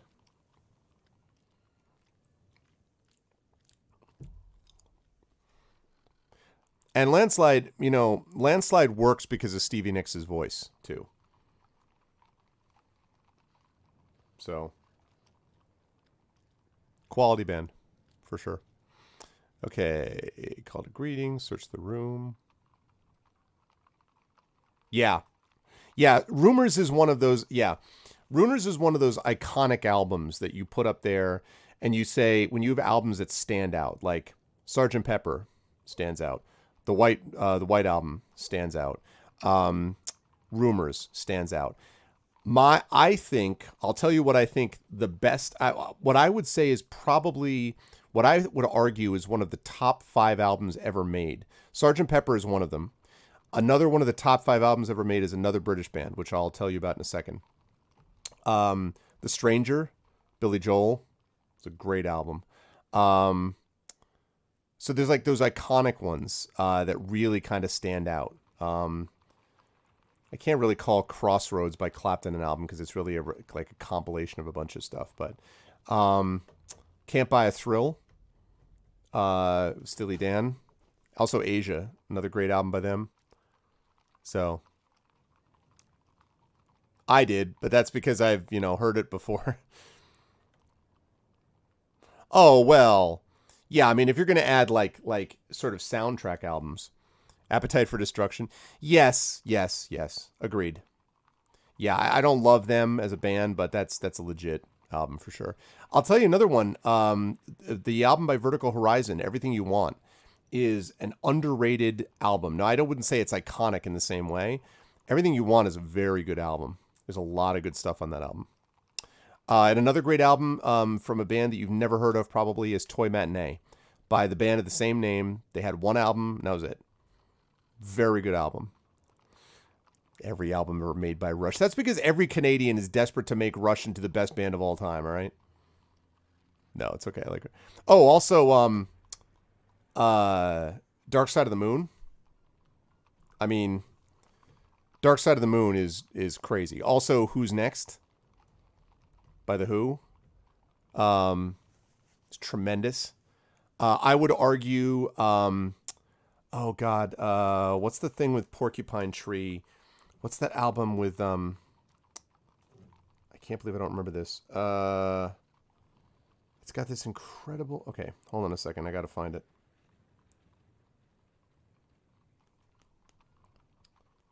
Porcupine Tree. Yeah, In Absentia. That's a great album, too. Yeah, for sure. In Absentia is another album that I would put up there. Porcupine Tree's In Absentia. But the album that I would argue that is up there with any of those albums that we've mentioned, yeah, Weird Al Straight Outta Linwood. I've seen Weird Al live, actually. Puts on a good show. That's right up there with any album. I mean, I don't know that I'd put it right up at the level of Sgt. Pepper. I really probably think Sgt. Pepper is the greatest album ever made, I think, given everything that it did. But I think an album that's real close in top 5 is Radiohead's OK Computer. OK Computer is unbelievable as an album in terms of the way it's recorded, the way that it's put together, the order of the songs, like songs off of that, Paranoid Android, Airbag, No Alarms and No Surprises, Karma Police, like so many good songs off that album. Oh my God. And I don't like all of Radiohead. A lot of their songs I'm not crazy about, but OK Computer is legit. And probably you'd have to throw something by Nirvana up there.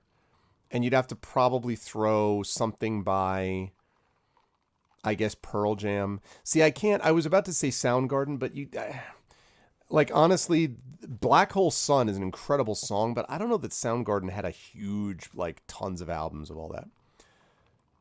Yeah, OK Computer is so good. I remember actually listening to that in a studio where we recorded our first EP in this studio on Long Island, and they were playing OK Computer there, like on the full speakers, and I was like, wow, this is good stuff. My favorite band of all time is probably the Beatles, but there's a few bands that I like a lot of music, but there's a few bands that are really up there for me. Porcupine Tree is really up there for me. The Beatles are really up there for me. My favorite solo singer for many years was Billy Joel. I'd have to think if I still sort of put that up there at the same level. The Who is really good.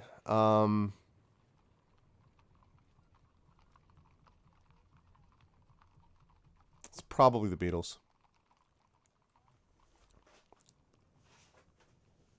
Pinball Wizard is great.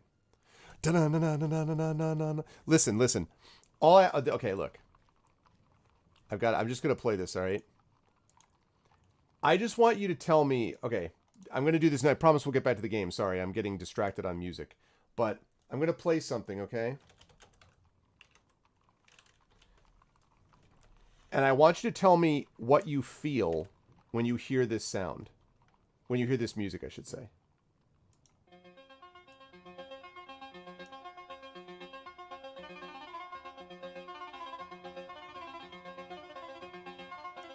Okay, I can't play any more than that because I'm going to get muted. But yeah. Yeah. Understandable. Baba O'Reilly is a great song. It's not a good song, it's a great song. And Won't Get Fooled Again is also a great song. Very different kind of song. Great song. But, and I mean, there's a lot of great. Behind Blue Eyes, Substitute. Like, the Who's a really good band. But Baba O'Reilly is so good. It's good lyrically. It's good in terms of its construction. It's good in terms of its execution and how it's played. It is a supremely great song. Supremely great. Oh, so good. All right. So we're going to search the room. Sorry about that. We'll get back into this. I was just getting into the music. M&Ace Front. From no shop owner in Khare should leave their wares unattended. You begin to carefully search the room, trying not to set the chains to rattling.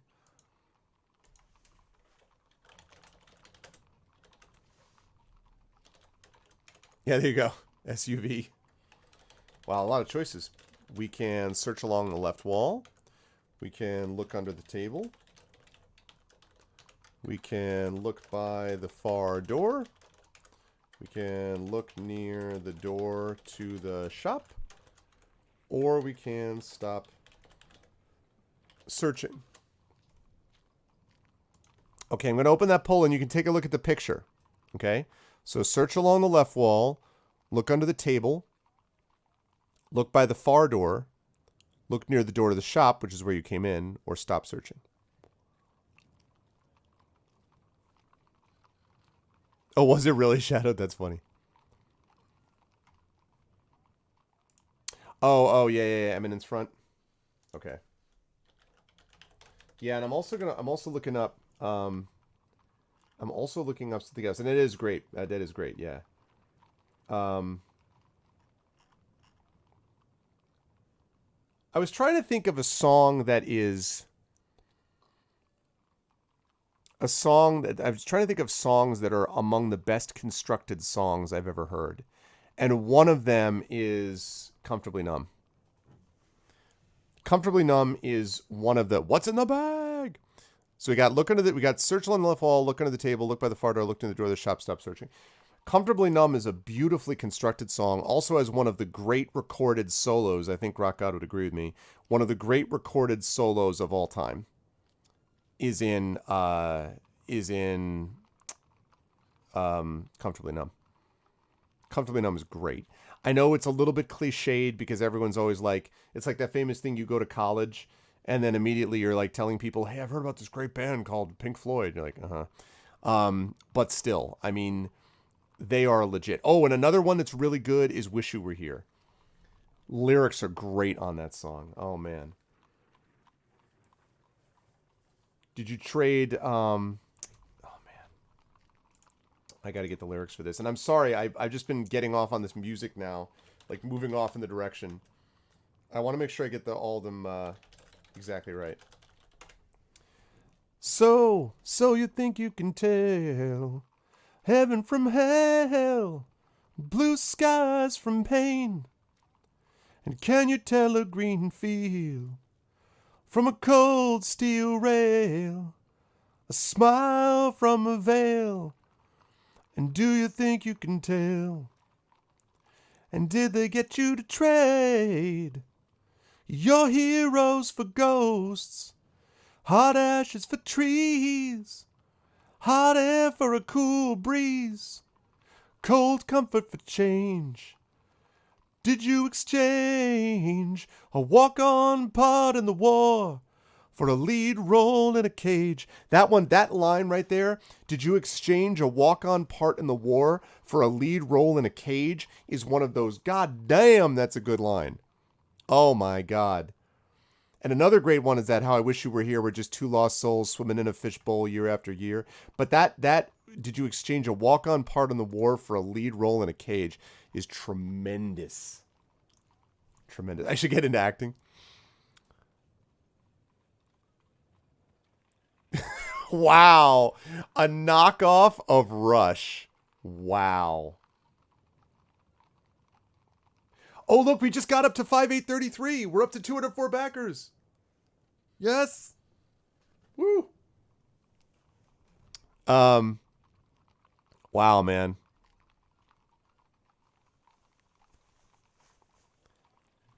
You know what I have to say to that, Kilobate? Well, his mind is not for rent to any god or government. The river. Boom. Here's the thing about Rush. So Rush had some good songs, like including Tom Sawyer. The day's Tom Sawyer, he gets high on you. I can't stand Geddy Lee's voice. I can't stand it. I can't stand it. The guy's an incredible bass player. The band itself is tight. It's a good, but I can't take his voice seriously. I can't take it seriously. Like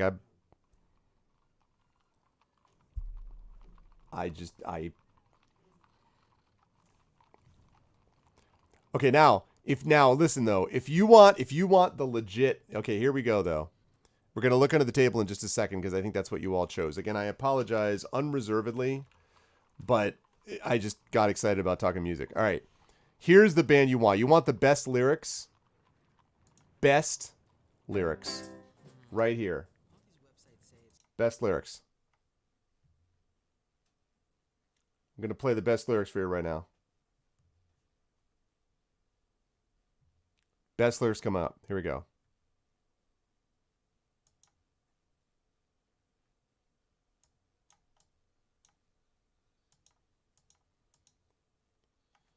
Here we go.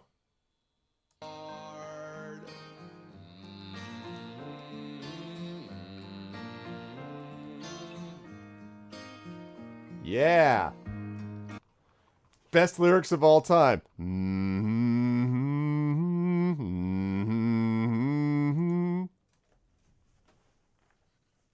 Once there was this kid who couldn't go and change with the girls in the change room, and when they finally made her.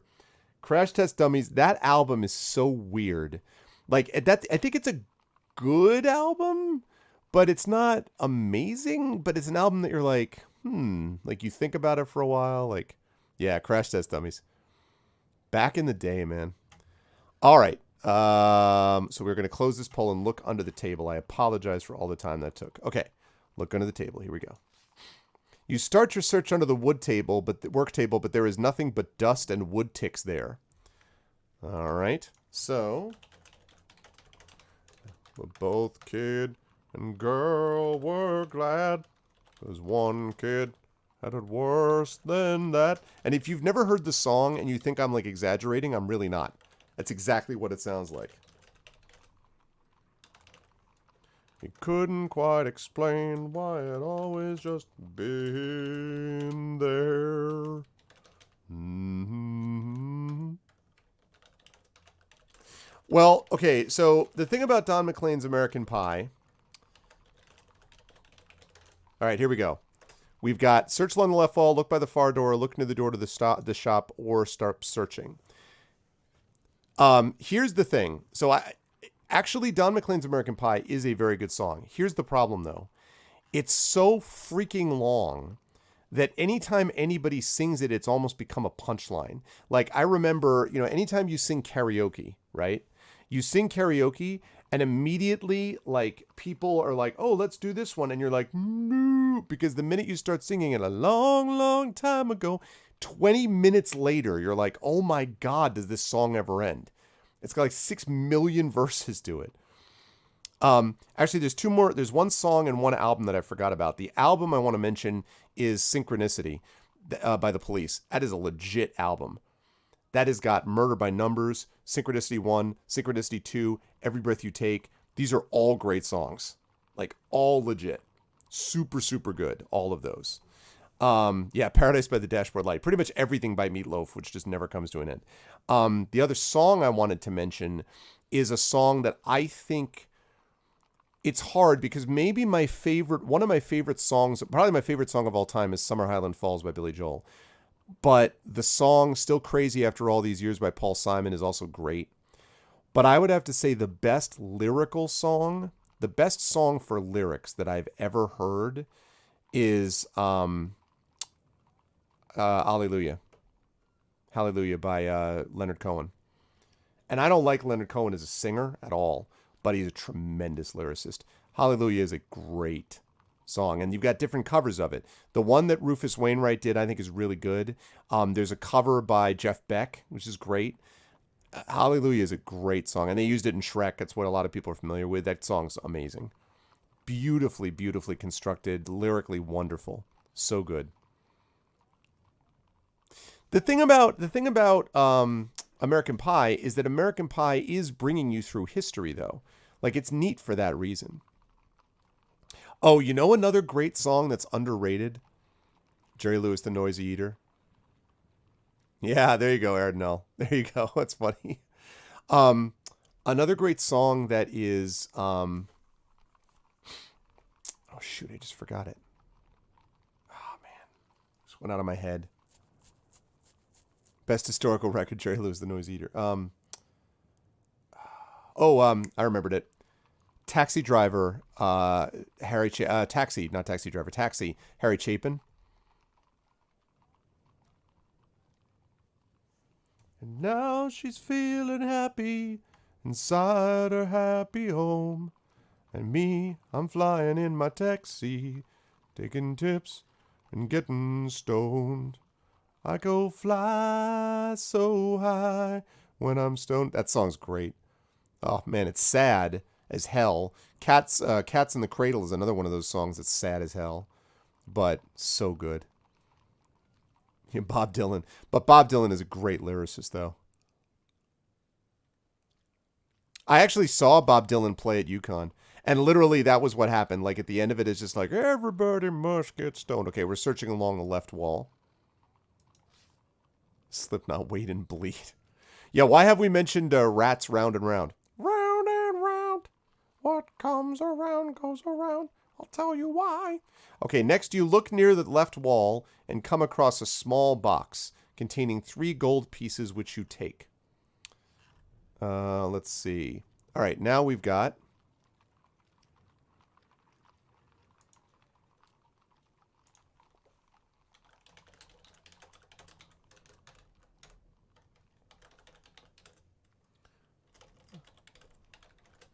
I'm surprised you guys haven't come up with a Limp Bizkit yet.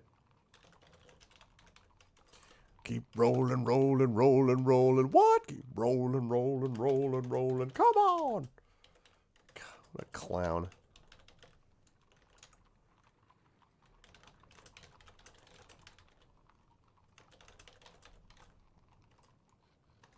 New metal. Yeah, Shadowed would know. For my go-to on all things metal, that would be Shadowed. Rat. That's funny. That's funny. I didn't see that, Erno. All right, so now what? Do we search along the right wall, look by the far door, look near the door of the shop, or stop searching? Here I am. Rock you like a hurricane. Oh, you know what's... Okay. One of the best one-hit wonder songs, you know, by a band that really pretty much never had anything else. Life in a Northern Town. Now, do you know, without Googling it, can you tell me who wrote Life in a Northern Town? In case you don't know what that song is, this is a song in the 80s, the chorus went, hey, la, la, la, you need an eye up, hey, la, hey, life in a northern town. It was famous, like it was all over the place. Do you know what song, do you know what band did that song? The song Life in a Northern Town. The Salvation Army band played, and the children drank lemonade, and everyone else came down to listen. Yes, good, Dunsel. Dream Academy. Yep. I actually had the album for that song, like the full album, because I really liked it. Dream Academy, yep. Darude Sandstorm. You bought a Dream Academy tape instead of Tangerine Dream? You've never heard of Life in a Northern Town? That surprises me a little bit, actually. Are you sure you might have... Okay. Again, I don't want to get muted, so I can only play so much of this. Let's see.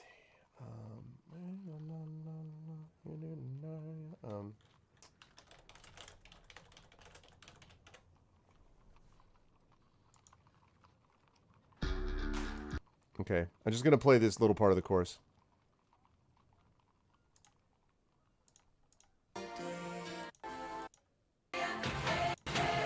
There we go.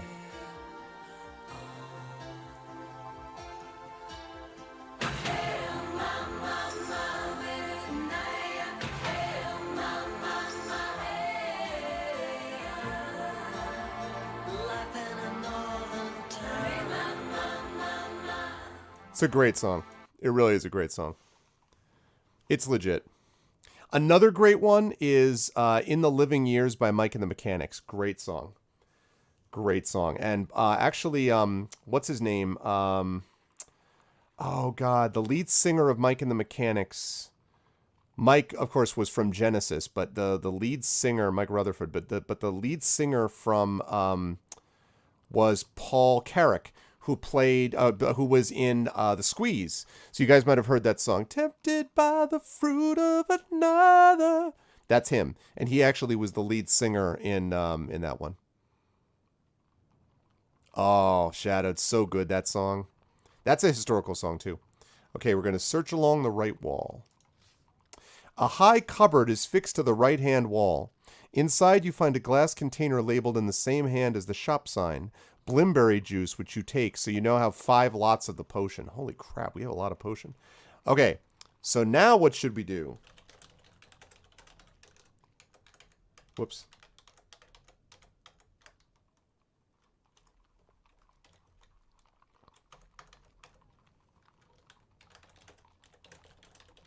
Look by the front door. Look near the door to the shop. Stop searching. Pickle the jelly bean. There we go. So look by the front door, look near the door to the shop, or stop searching. What are our choices?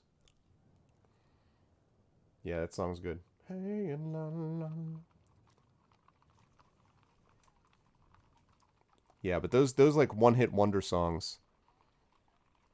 You know a crazy one from that time was One night in Bangkok and the something dun dun. I only know the music, the melody. Dun dun dun dun dun dun dun dun dun dun.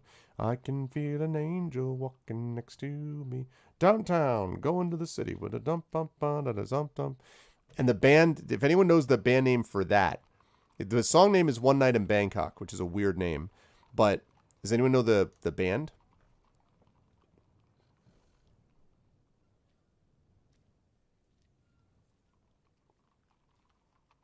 Oh, yeah?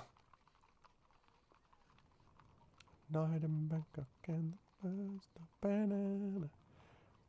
Not Murray Head. Or at least that's not the name of the band.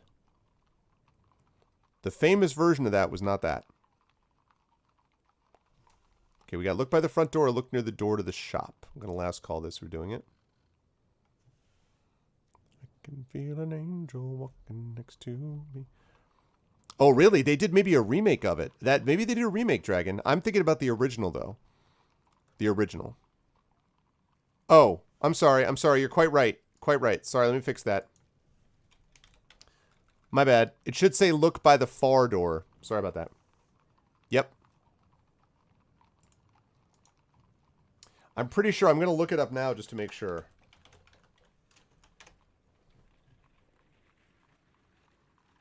Oh, okay. You know what? I'm wrong. Okay, you know what? I'm wrong. It is Murray Head, but it's from the... Okay, I was confused. You're right. It's Murray Head, but it's from Chess. I was thinking that it was the band Chess, but it's from the musical Chess, which is by Tim Rice and Benny Anderson, and that should make Kilobyte happy because that's from ABBA. But yeah, it's from Chess. No, that's not. He's right. It was Murray Head, but I always remember hearing Chess, and I forgot. I didn't realize that was the actual musical. So, yeah, they were playing Fernando earlier today. Fernando. Oh man. Okay. Super Trooper, Dundo's gonna find you. All right. Look by the far door. You cross the room to search the other end of the room, moving as quietly as you can. But halfway over, a chain-linked net drops from the ceiling and knocks you to the ground with a tremendous clatter. You have triggered a trap. There is shuffling in the back room. Someone is coming. All right, are we going to wait to see who comes or cast a spell? We've been trapped. Wait to see who comes or cast a spell. What's it going to be? This time we can actually use magic, so that's nice.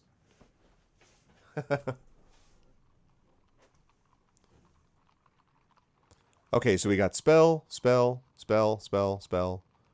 Looks like a lot of people are on spells. Spell, spell, spell, spell, spell. One night I'm back in the... Yeah, Jan, fortunately, Jan is not our problem anymore.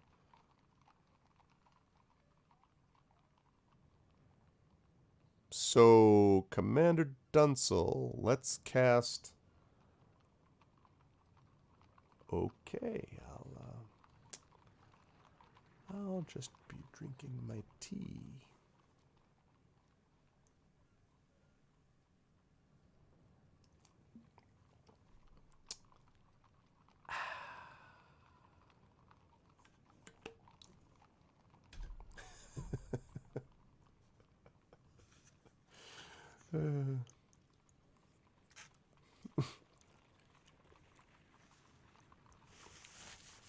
Wait. Did you actually time him out? Why did you time him out? He does. And plus it's a spell in Shadowrun. Shadowed Mage is still mad because we won't acknowledge how awesome Rush is. Even though, actually, what do you feel about Rush, Shadowed? That's funny. I forgot that was a spell. Now I look a fool. It's from Shadowrun 4th Edition. That's an actual spell in Shadowrun 4th Edition, is it really?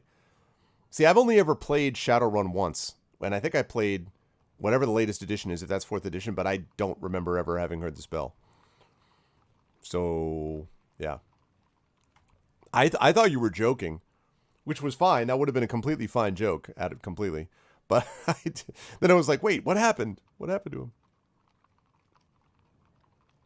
It was, okay, so I played 5th edition then. Yeah, so no harm, no foul, Dunsel. Okay, we're casting a spell, it looks like. It looks like a spell, okay. Let's see what we got.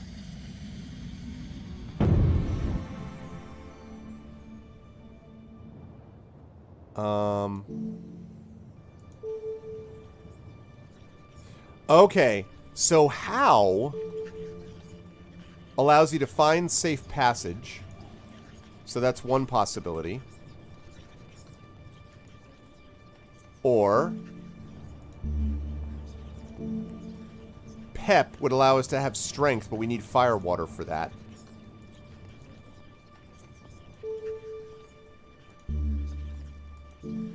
Wall creates an invisible wall. So we've got How and Wall so far.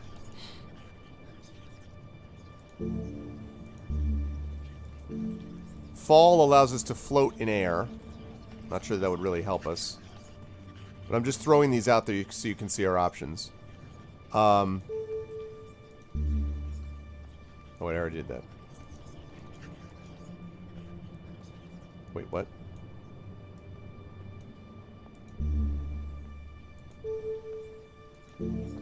We can summon a giant. So we can, but that uses up a tooth. I don't know. Anyway, we can summon a giant. We can do How. And I think that's right. Okay. So those are our options. Basically, we can do How, which basically shows us the way. We can cast Fall, which allows us to float. We can cast Yob, which lets us create a giant. Or we can cast Wall, which creates an invisible wall.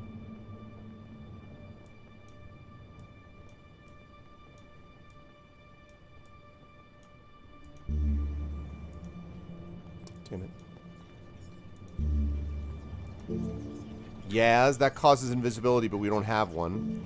Yap, talk with animals, we don't have a green-haired ring.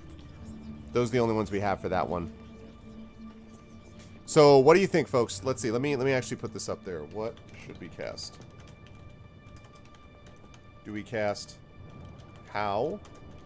Do we cast Fall? Do we cast Yob? Or do we cast I think that's all. Right?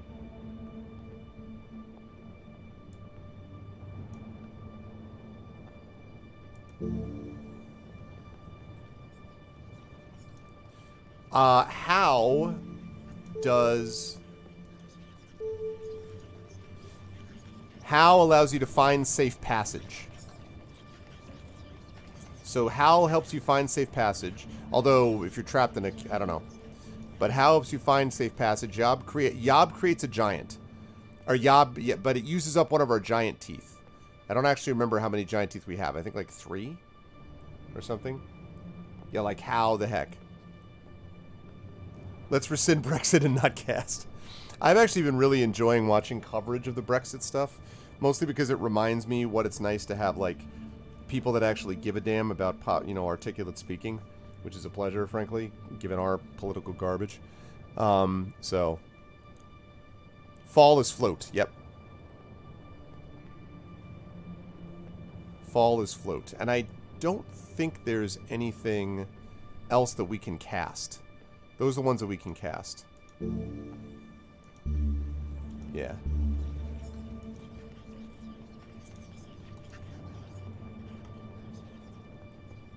Yep. Original deadline was earlier today. They missed it. They also voted down the Prime Minister's deal again. So that deal is pretty much dead. They actually were quoting Monty Python in a couple of the parliamentary speeches today. So all of that, the more that continues, the better it is, because the closer they are to that means they get closer to a no-deal Brexit. And the only thing everyone agrees on, pretty much everybody except for a very small minority, is that they don't want a no-deal Brexit. And so the closer they get, the more likely it is that they will just basically get a long extension and eventually revoke Article 50. And they should never have done Brexit in the first place. The vote was taken on false terms. They were lied to. It was a weaponized propaganda thing by Russians and by Farage and his band of merry men, the same group of people that did some of the same stuff in the U.S. So, and now polls demonstrate that if they did this again, people would vote to remain. Because, not surprisingly, eliminating a 40-year in the making, or whatever, three and a half decade in the making economic and cultural connection is not so easy. Fear-mongering campaign, lies and ignorance. Yep, exactly. And it wasn't, and even with that, it was 52-48. It was not like it was some dominant, overwhelming thing. So, but it's been enjoyable. I've actually really enjoyed watching the proceedings, especially as it's become clear that Brexit is going to be rough because the government has so terribly mishandled it. So, okay, so it looks like we're looking at How here. Last call. Exactly, I already know. And it never should have been put to the people in the first place. That's the reason you have a representative democracy is precisely for this reason. You can't, Brexit is too complicated to put it into a binary choice, like stay or leave. You can't ask the people for that. And so asking 30 million plus people to vote leave or stay on something that important when you have an economy that big is ridiculous. So the referendum, and it was only done because Cameron, who was the prime minister at the time, was basically trying to undercut a rebellion in his own party, in the Conservative Party. So basically they got into this mess because of this stupid idea. It didn't work. He ended up leaving. Theresa May comes into play because he never thought that Leave was going to win. And then Theresa May comes in. She's been incompetent as hell. This is bad. Right. Exactly, Dunsel, and that's key. What? Really, Rock God? That's interesting. Yeah, the whole thing is just absurd. Okay, so we're going to cast How. All right. The will of chat compels you. All right.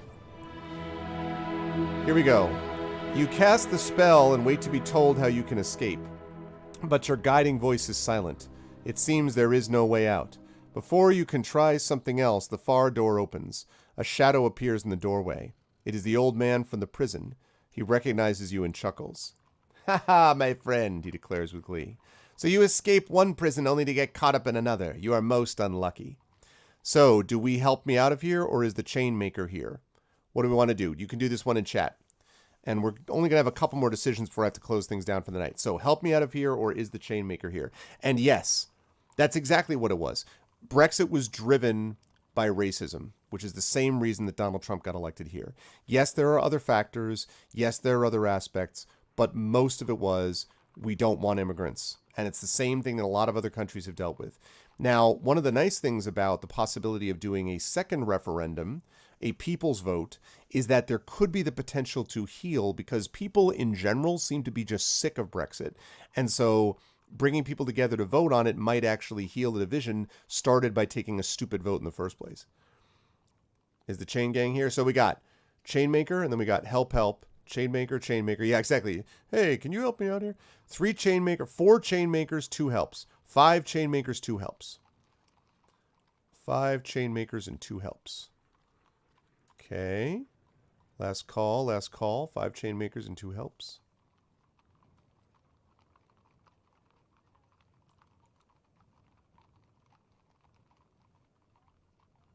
All right. Hey, Kildabite and Shadowed, is Justin Trudeau going to survive this scandal thing going on up there? Is the Chainmaker here? Oh, yes, the man grins. He's just occupied a moment, but he's coming this way. Very interested to see who's triggered his little trap and what they were doing. Help me out of here. The old man tilts his head to one side. Now, why would I do that? You don't know? Bribe him. I'll give you 3 gold pieces. Just get me out of here. The man nods. It's a deal. He narrows his eyes. But only because I'm betting you just found those coins lying around in here. He holds out his hand to accept the money. Do we pay him net first? Probably. Or do we pay him 1 coin?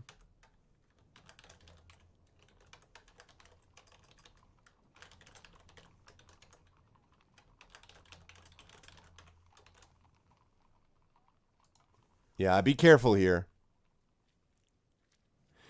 Yeah, she's great. I hope, though, I hope that she's given time to develop at her own pace, though, Rock God, because I, I think she's a big target, and so I want her to develop, like, at the time that is necessary. Now, admittedly, because she's taking climate change seriously, we may not have all that many years, like, maybe we need to speed things up. But I think that she's put enough pressure on the leadership that I think there's going to be substantial sort of alteration. I think she's in the right place, basically, is what I'm saying.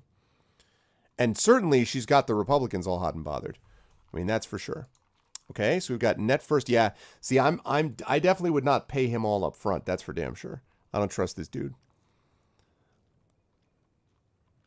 He didn't shank us. No, he didn't shank us. But we did beat him in a betting game. So maybe now is the time for vengeance. Yeah, well, definitely they are. Problem is, Fox News is starting to have some cracks in the armor. Napolitano, their judge guy, was like, well, you know, it looks like there really is actually evidence for collusion, which is not the Fox line, you know. Changeable, you're like, the R-bot's like, hey, man, you already did it. All right, net first or pay him 1 coin. Going once, going twice. Okay. Net first. The old man considers this for a moment, then agrees. Leaning down to the chain, he murmurs some kind of password. A few links levitate up into the air, creating a wide enough gap for you to crawl through. Okay, pay him or slip out? Yeah, he is. Pay him, pay him. Pay him, pay him, pay him. Pay him, pay him, pay. Pay, pay, pay. Pay, pay, pay, pay, pay. If we get out of this with, you know, only having lost 3 gold, I'll take it. Pay, pay, pay, pay, pay, pay. Slip out, then pay. All right, so we've got 6 pays and 1 slip out.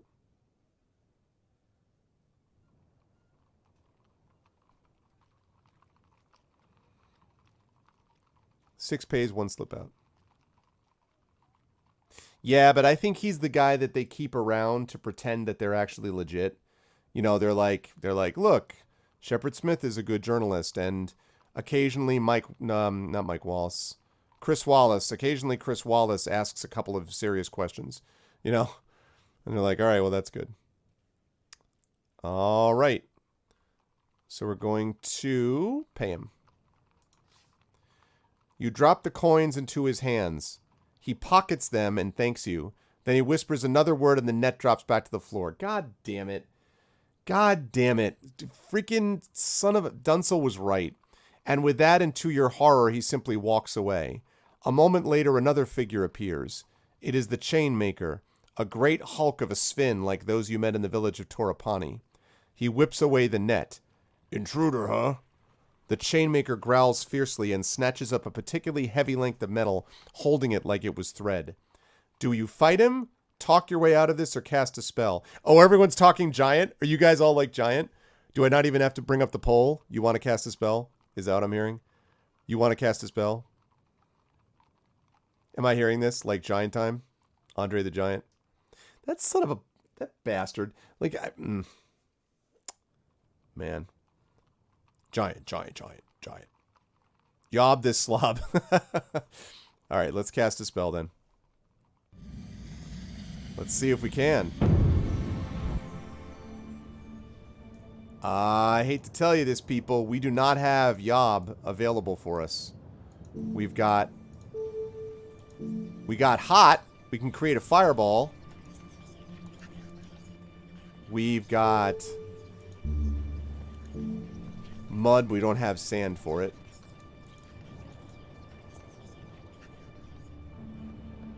We've got... We can sharpen our blade, but we don't have beeswax. And... Cause fixedness, but we don't have a staff of oak sapling. So basically our choices are... Okay, so this is what we can do.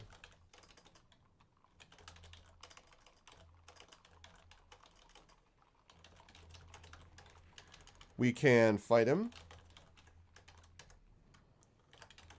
Talk our way out of this.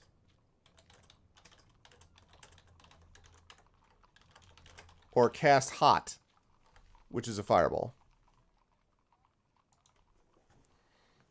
Yeah, and it's a good point. You do have 5 Blimberry potions, so fight him, talk your way out of this, or cast Fireball.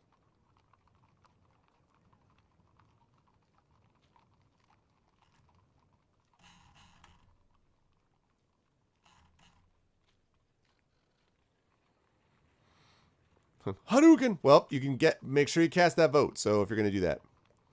Alright, we got talk our way out of this. Leave the nuke on the table. Alright, oh, it looks like people are definitely wanting to talk their way out of this. Yeah, everyone's like, they're just sort of like, well, in this city anyway. Remember the farmer bro in the first book where we got those vegetables and whatever? Alright, let's try to talk our way out of this then, is the will of chat. I'm not stealing from you reply quickly. I called out, but you didn't hear me. I heard nothing, the chainmaker growls suspiciously. Okay, so do we say to that, exactly, you must have been working?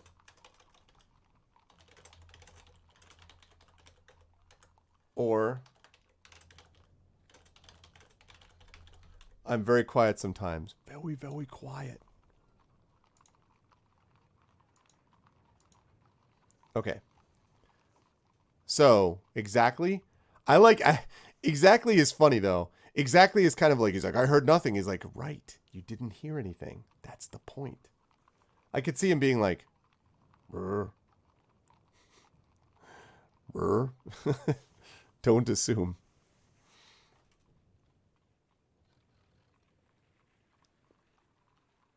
I don't know. I have no idea.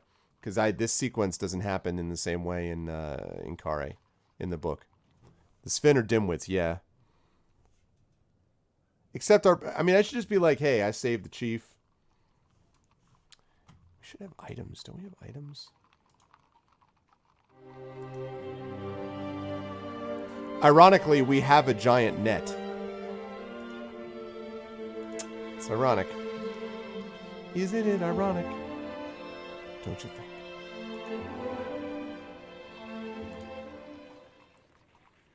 Sven not so good with a thinky think. Alright. We should show him a net. We're like, you have a net, I have a net. We're friends. We're net bros. You look at him and you're like, I've been caught in the net. Sandra Bullock is caught in the net. Okay. Alright. Exactly, let's see. Exactly. The chainmaker stops and thinks about this. I understand, he says. Yes, it worked. It was the stupid one. All right, so he halts his approach. You want chains? It works. He's like, I called out, but you didn't hear me. He's like, I heard nothing. Exactly. He's like, He's like, good point. You're like, yeah, good point. All right. Okay. So, should we say, look for a chain to buy?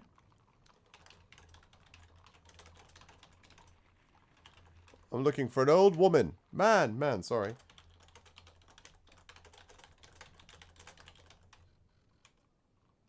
Or, he's worthless. Leave this place.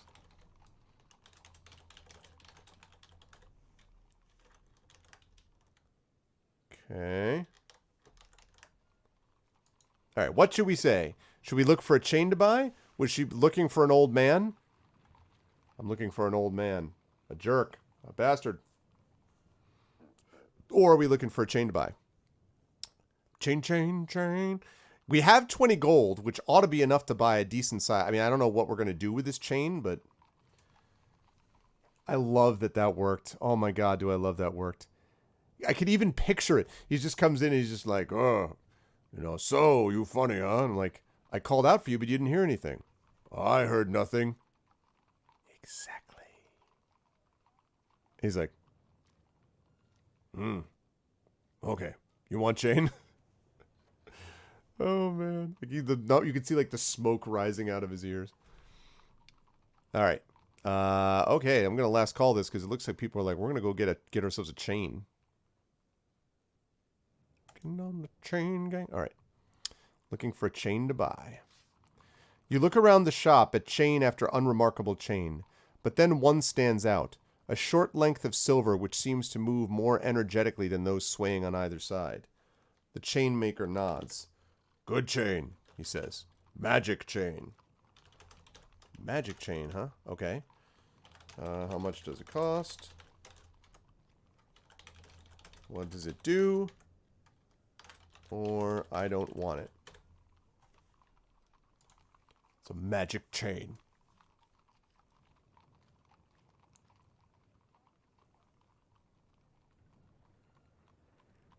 A silver chain.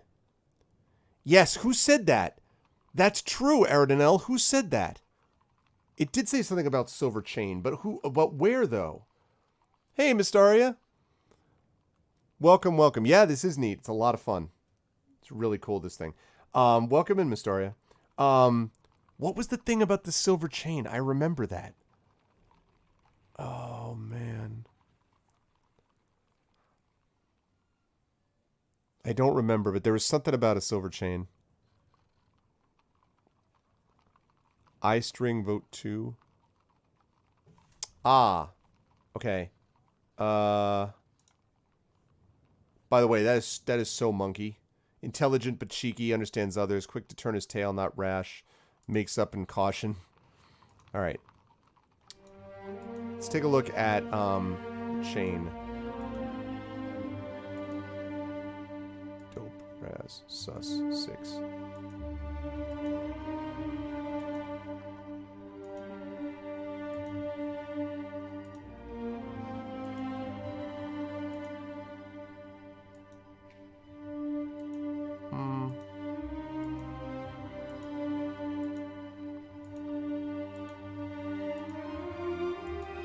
No, it's not in the spell book. But I remember that thing with the silver chain also. So, okay. I think I last called it already, so we're going to go with what does it do? What does it do, you ask? Magic, the stubborn creature replied. Okay, well, we already know he's not a genius. How much does it cost, or I don't want it? Probably can't hurt to ask how much it costs, right? How much does it cost, or I don't want it? 7 million gold. Buy it. Cost. How much? Buy it. Cost. How much does it cost? Must have it, my precious. Press. Caustic? How much? And by the way, from Mystaria and anyone new who just popped in, so we're playing Sorcery. This is book 2 of a 4-book series. The Khare, the Cityport of Traps. We have to get through this city so we can continue our journey to try to find, get back the Crown of Kings, which was stolen from our ruler and from our land of Analand. And this is based on the original classic gamebook series by Steve Jackson, which is, to my mind, the best gamebook series ever made. This is Inkle's version, and Inkle did a lot of stuff. Somewhere in book 2, they really started to take off and like do really unusual stuff. And Rock Paper Shotgun gave this an incredible review, and it's been really awesome so far. So you can actually get in on the action and vote and so forth. Also, if you are interested in D&D, let me remind you that I have got my Kickstarter going on right now, which Alligator Rally was kind enough to publish. They're going to be publishing my Tales and Tomes from the Forbidden Library. We are 204 backers. We are almost up to $6,000, which is 75% funded. We're just about now. We are now 10 full days. So we're 10 days in, and we are almost 75% funded, which is pretty damn good. Obviously, we want to not just fund, but get past it to get to the higher numbers and stretch goals and stuff like that. But any support you can give is much appreciated, or at least spreading the word. So, yes. All right. Let's see. Yeah, thanks, Aridanel. Okay, so cost. King Jin says don't want it. Okay. Here we go. How much does it cost, you ask? He sizes you up thinking you must be wealthy. It's 5 gold pieces. It's fine. We got 20. We're going to buy it, or I don't want it. It's 5 gold pieces. Buy, deal. Buy it, deal. Okay. Buy it, buy it, buy it, buy it, buy it. Yeah. Well, not the brightest bulb in the box. You know what I'm saying? Or no, buy that bling bling. It's actually a big chain that just says baller on it. Like, big like gold letters. You just like. And I'm sure walking around with a silver chain necklace is going to be awesome in a city of thieves. Buy it from him. Is steal. Okay. All right, we're going to buy it. I'll buy it. You hand over the 5 gold pieces he wants, happy that 3 of those 5 pieces are his anyway. But that's not true because they got taken away by that jerk. You shake the chainmaker's hand and take the chain. It is clearly enchanted. The ends seem to snap and bite at one another like amorous snakes. Good for taking out their knees, the chainmaker explains. You head out of the shop. Taking out their knees. I want to see what this thing says. Is it a weapon? Oh, it's a weapon. It's a weapon. We have got ourselves a chain. Whoa. Or nunchucks, right? Woo. Woo. Woo. Woo. Woo. Woo. What's up? We're gonna Bruce Lee this nonsense. Yeah, I mean, like, we're gonna Bruce Lee this nonsense with silver nunchucks. We are gonna Bruce Lee any werewolf that we find. That's awesome. The elves are trying to connect to each other. Yeah, but we're just not gonna tell them anything. Okay.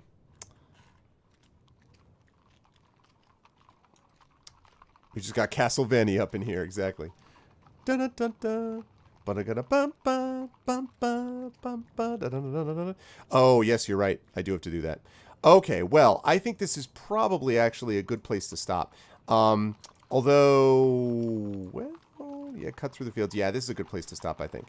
The next time that we start, we'll have back to the first junction, cut through the fields, and walk on. And nonetheless, we still ended up with 15 gold. This was very productive, folks, because we ended up with 15 gold, a silver chain, and we ended up with, we still have this giant net, and we ended up getting what do you call it? We got a black face mask for the spell book, so we got that. And we also got 5 doses of Blimberry juice, which is healing. 5 doses, which is a lot. So that's pretty sweet. That is pretty awesome. And remember, we are trying to go, we're all the way down here. We're trying to go up there. That's eventually what we're going to be trying to get. So it's going to be good stuff. Oh, what's up, Kooky? Oh, man. No, I mean, Shadowed is right. Shadowed is taking care of my health. Because I'm going to be back streaming tomorrow. I'm going to be streaming some more Legend of Zelda HD. And so, yeah, I need to make sure that I do that. You do need to look up for my well-being, and I appreciate it. Okay, we're going to do this. And we're going to quit. I'm really, really liking this game so far. I've really been happy with it. So it's been good. It's been a lot of fun, and I'm glad that you folks have been along for the ride with me. A 3-hour tour. Yeah, well, still, I've been streaming those since about 8:15, so we did get in a good 5-hour stream tear. So, exactly. I'm streaming on Saturday and, other stuff going on. So that is going to wrap it up for the evening. But this was great. I had a really good time. I think that we've been having a lot of fun with it. Seems like you guys have been having fun with it. And I love to spread the word about this. Like, I'm really enjoying the sorcery ones. And I'm glad that this is the next one we're doing. I think I may have mentioned before, but if I haven't, I just want to mention that this is going to be the game that we're going to play. And then once this is done, next up after that is Phantom Doctrine. Once I'm finished with Sorcery 1 to 4 Phantom Doctrine, then we're going to head back to Wild Arms ACF. And once Wild Arms is done, then we're going back to The Witcher 3. And once The Witcher 3 is finished, then Deus Ex Human Revolution, then Breath of Fire 3. Neverwinter Nights 2 complete is Mask of the Betrayer. That's what I want to do there.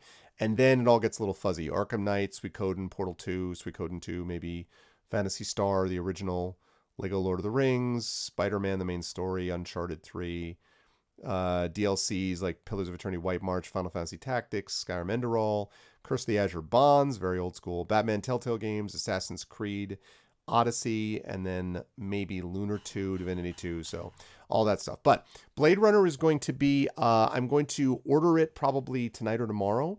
And so my guess is that it's going to be here, probably going to take about a week to get here because there's no like 1-day shipping or anything like that for any of these used copies that I'm going to get. So my guess is that probably the end of this week coming would be the earliest that I could do it. So probably the end of April, so we're looking at like maybe like the 5th, maybe.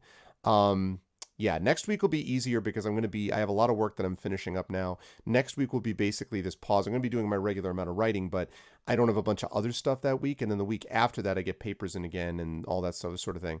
But I think that next week I should be able to fit something in to be able to do some of that. And then that should be good. And then we will have another Patreon Chat Chosen Game of the Month for April, and that will get us all set up. And again, I apologize. The reason it happened was I honestly didn't realize that you couldn't get it digitally.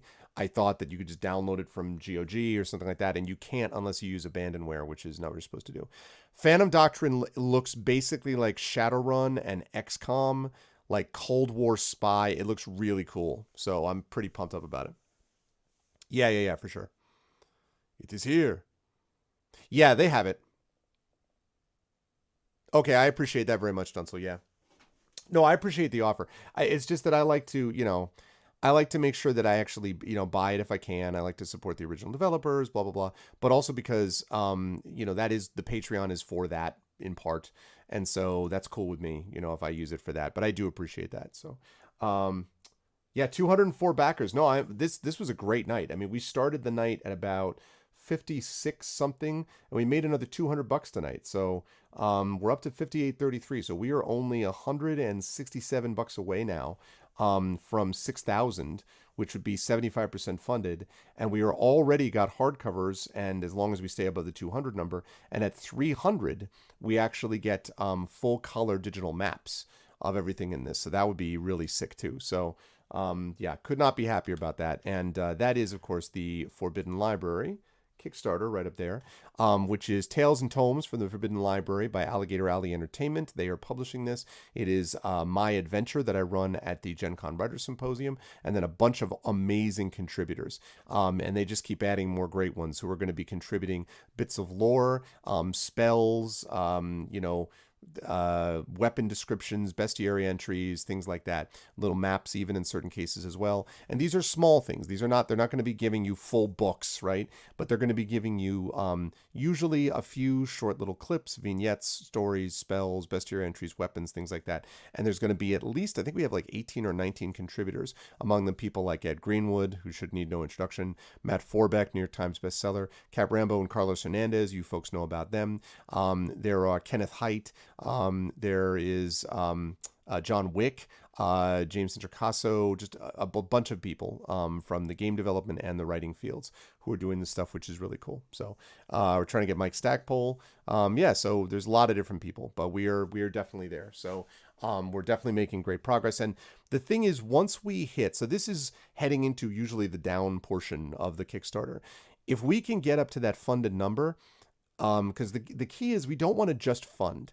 We don't want to just get to 8,000 and then that's it. You really want to go over that by at least a couple thousand, because really once you get past 10 is where you really start getting into a really top level book, which is not to say that funding doesn't matter. It does. But it's just to say that it's not like 8,000. Okay, we're done. Like the more that we can sort of, improve upon it with other people jumping on board, the better. And already having 204 backers, again, almost 75% funded and 204 backers 10 days in is amazing. Now, it's not going to work this way, but if we did that again twice, so we're like a third of the way through the Kickstarter, right? If we did that twice more, we would have 18,600 backers, which would be tremendous. We're not going to do that. Like it doesn't work that way. But the ending is going to pick up again, presumably the way that the beginning did. So, if we got 11, 12, again, at 15,000, remember, we have a full Roll20 conversion being done by Rich Lescouflair. And at 20,000, we get another short story set in this world by yours truly. So it'd be pretty awesome. Will there be a book on weapons? The book itself is a weapon. There you go. Ed Green. Yeah, he sure did. He sure did, Kilobyte. He literally emailed me separately to tell me that he really liked the video. If Matt Mercer would be up, yeah. You know what, Dunsel? The thing about him. I've talked to some other people in connection with other charity stuff. I have not given up on the possibility of doing some collaboration with Mercer, which would be amazing. But he is absolutely over freaking whelmed. I mean, the fact that Ed has worked with him before does speak positively about this, but he doesn't know me from Adam, Matt Mercer. I've passed him in the hallway, like a Gen Con, basically. I have great admiration for his skill as DM, but I've been thinking about trying to get him involved in some like GOG charity event or something as a DM type of thing. But yeah. I mean, and of course, I also want to point out that I do have other publishing projects that I'm involved with this year that are different projects than this. But I don't want to be like, everyone must do all, and then like, announce a new publishing project in a few months and have people be like, oh my God. So I don't want people to overstretch themselves. Each of these things is different. But that said, I obviously, the better we can do on this, the better it will be for all of the stuff that we do, the projects going forward. Also, I know Ernie Gygax a little bit, Dunsel. I've told this story before, that I was actually in Lake Geneva, Wisconsin for a wedding. This is years ago. And my wife was a bridesmaid in this person's wedding party. And so I ended up going to the store, and it was run by Gary Gygax's son. And he was talking about how a lot of the old guard were there, and like, did I want to play D&D with him? And I think it was basically with him and his dad. Like, and I didn't do it because I was like, oh, well, because I had the wedding thing and I wanted to be like, so I missed out a chance of playing D&D with him. And like, yeah. So the sort of side, like, finish to that story, though, is that I ended up doing a couple of novel writing workshops, which were invite-only workshops called Wellspring, which were both held in Lake Geneva, Wisconsin, with my friend Brad Bollier. And he invited me to those. And so when I went to that, there was a store that was in Lake Geneva that we went to, and it was awesome. It had like this little secret room where you could play D&D or whatever. And so the guy who was there said, oh yeah, well, actually a lot of the old guard still comes and plays with us. Do you want to come back and play? And I was like, oh, kind of didn't know what to make of that. I was like, it was awesome, but I didn't want to. And all of the people who were friends of mine that were from the writing workshop were like, well, you have to do that now. Like, you obviously have to play this. Like, you clearly have to play D&D because that's what you're going to do. It was really cool, actually. It was really sweet that they said that, and they were super excited for me. And it was cool. Like, I was playing with these two teenagers, but the guy who was the DM was like a legit, DM, who played with Gary and played with all the old crowd, all the old crew. And so I was doing that, playing in this store, even though Ernie Gygax no longer had his store. I was playing in the only game store that was in Lake Geneva, Wisconsin. So it was sort of connected to that. No. She was a bridesmaid in David and Devo's wedding in California. I did not actually go to that one. This was another friend of hers.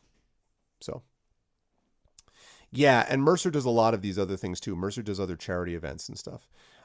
There was a possibility that we could have gotten him for the Open Legend event that we did, but we were not able to get him, unfortunately. So, but yeah. Yep. Yes. So anyway, but it's not a bad idea, Dunsel. Like, it really isn't. I mean, like, obviously either of those people would be great. Probably Alligator Alley has been doing most of the sort of game development stuff. I have been doing the author invite stuff, and I could theoretically run something by Ed and see whether he connects with Matt, and maybe that's a possibility. I'll think about maybe asking him at least. Yeah, that would be. I mean, can you imagine, like, if Mercer was willing to do a short contribution? Like, if I just got a little bit of the backwash from the Vox Machina Kickstarter, if I was like, hey, can I have some of your petty cash? Why don't you throw like $6,000 that you're not using towards me from your $8 million or whatever? That would be pretty sick. But anyway, but more also because I'd be interested to see what he writes. Because again, I do like Matt's DMing skills. So anyway, yeah, the dregs, just the petty cash drawer. Anyway, folks, I got to get to bed.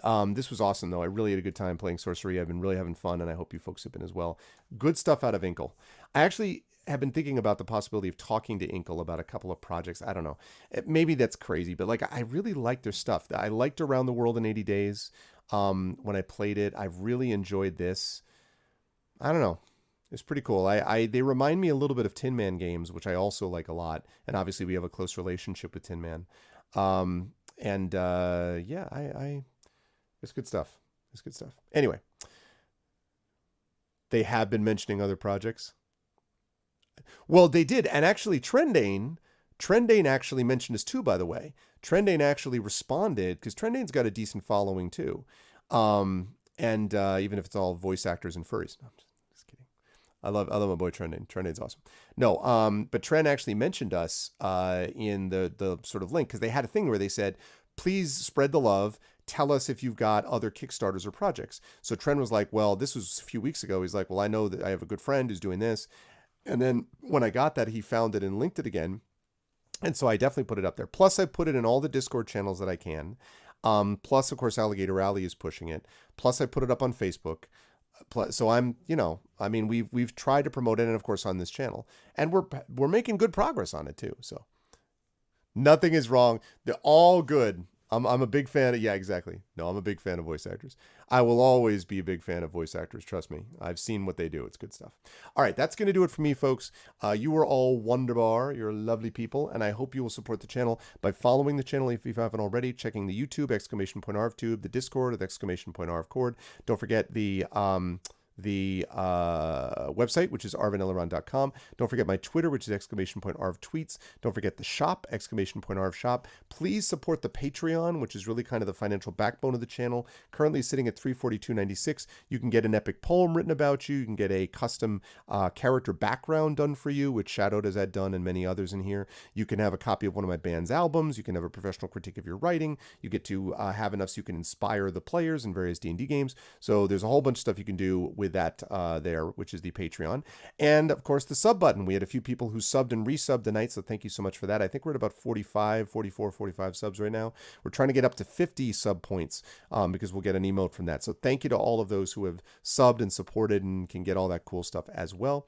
And then last but certainly not least, and thank you Snicer again so much for that support, by the way. I really appreciate you being out front on that. I really appreciate Aradinel dropping some serious coin on it. I really appreciate everyone who has supported no matter the amount, because it really has made a difference. Kilobyte with the retweets and with the video in the first place, and chat, like all these people, so many people have done this. So thank you all so much. So please support that Kickstarter and spread the word. Please let people know, because that would really be a help. And I really feel it's going to be good. Like, I'm really excited about it. I really think it's going to be a good product. So, all right. That is going to do it for that. Now, we are going to raid, and the way that we raid, that's true, Aradinel, that's true. The way that we raid is like this. If you are not a sub, you're going to do this. The Arvanauts have landed, followed by Twitch raid, lowercase Twitch, uppercase raid. What's up, Durable? Oh, I'm going to be just doing a raid, so stick around, man. It's good to see you, Durable. I was just talking about the Kickstarter that I'm running with Alligator Alley, and so we were just talking about D&D and Kickstarter stuff. But yeah, I'm heading to bed. But always good to see you, and come back tomorrow and all that good stuff. And also, if you are a sub, then you're going to do the Arvanauts have landed, followed by Arvany Hype, lowercase Arvany, uppercase H, lowercase YPE. I will bring people over using the power of the automatic raid. So if you just stick around here, we will end up going to raid someone, and then drop that message in chat when we get there, and then head off to bed or wherever it is you need to go. So it'll be good stuff. But thank you all for an awesome Masters of the Dungeon, for an awesome sorcery session, and for the wonderful work of working with the Kickstarter, which really helps me out. So thank you. And I think really it's going to be a good book, and I think you folks will like it as well. It helps all of us out, really. Thank you to everyone here, to Aradinel, Dragonspear, Kilobyte, Shadow Mage, my wonderful mods. Thank you all so much. Thank you to my wonderful subs, Aradinel, Dragonspear, Kilobyte, Nonstop, Brahms, Commander Dunsel, Durable, Rock God, Snicer, and Try Guy MD. Thank you all to my wonderful subs. You guys are all the best. Thank you to Banana Man, BZ65, Shuffled. What's up, Shuffled? Commander Root, Critical Move, Critical Varieties, Fire Snake Aries. What's up, Fire Snake? Jagtris, Mysteria. Good to see you again, Mysteria. Mubot, I guess. Mr. Mano, Mrs. Dunsel, No Name Namer, Polizei, Positivity Bot for always keeping me positive.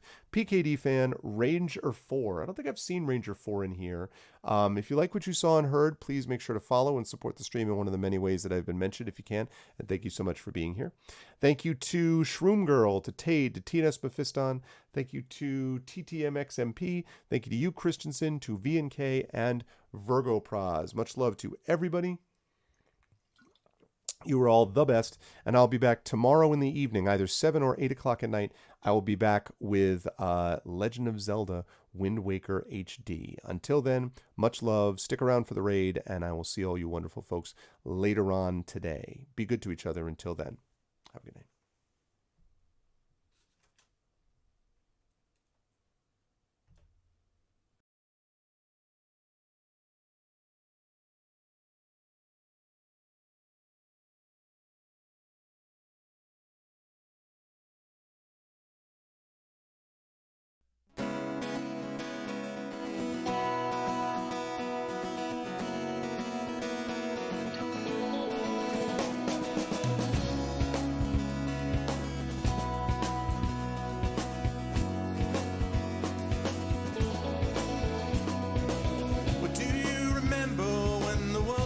Fresh and new, when it all seemed clear to you, when your aim was straight and true. Were your mind untroubled by the questions in the dark, content to play your part, open pathways to your heart? Were your life untainted by a host of broken dreams, when all your acts were queens, understood all that it means?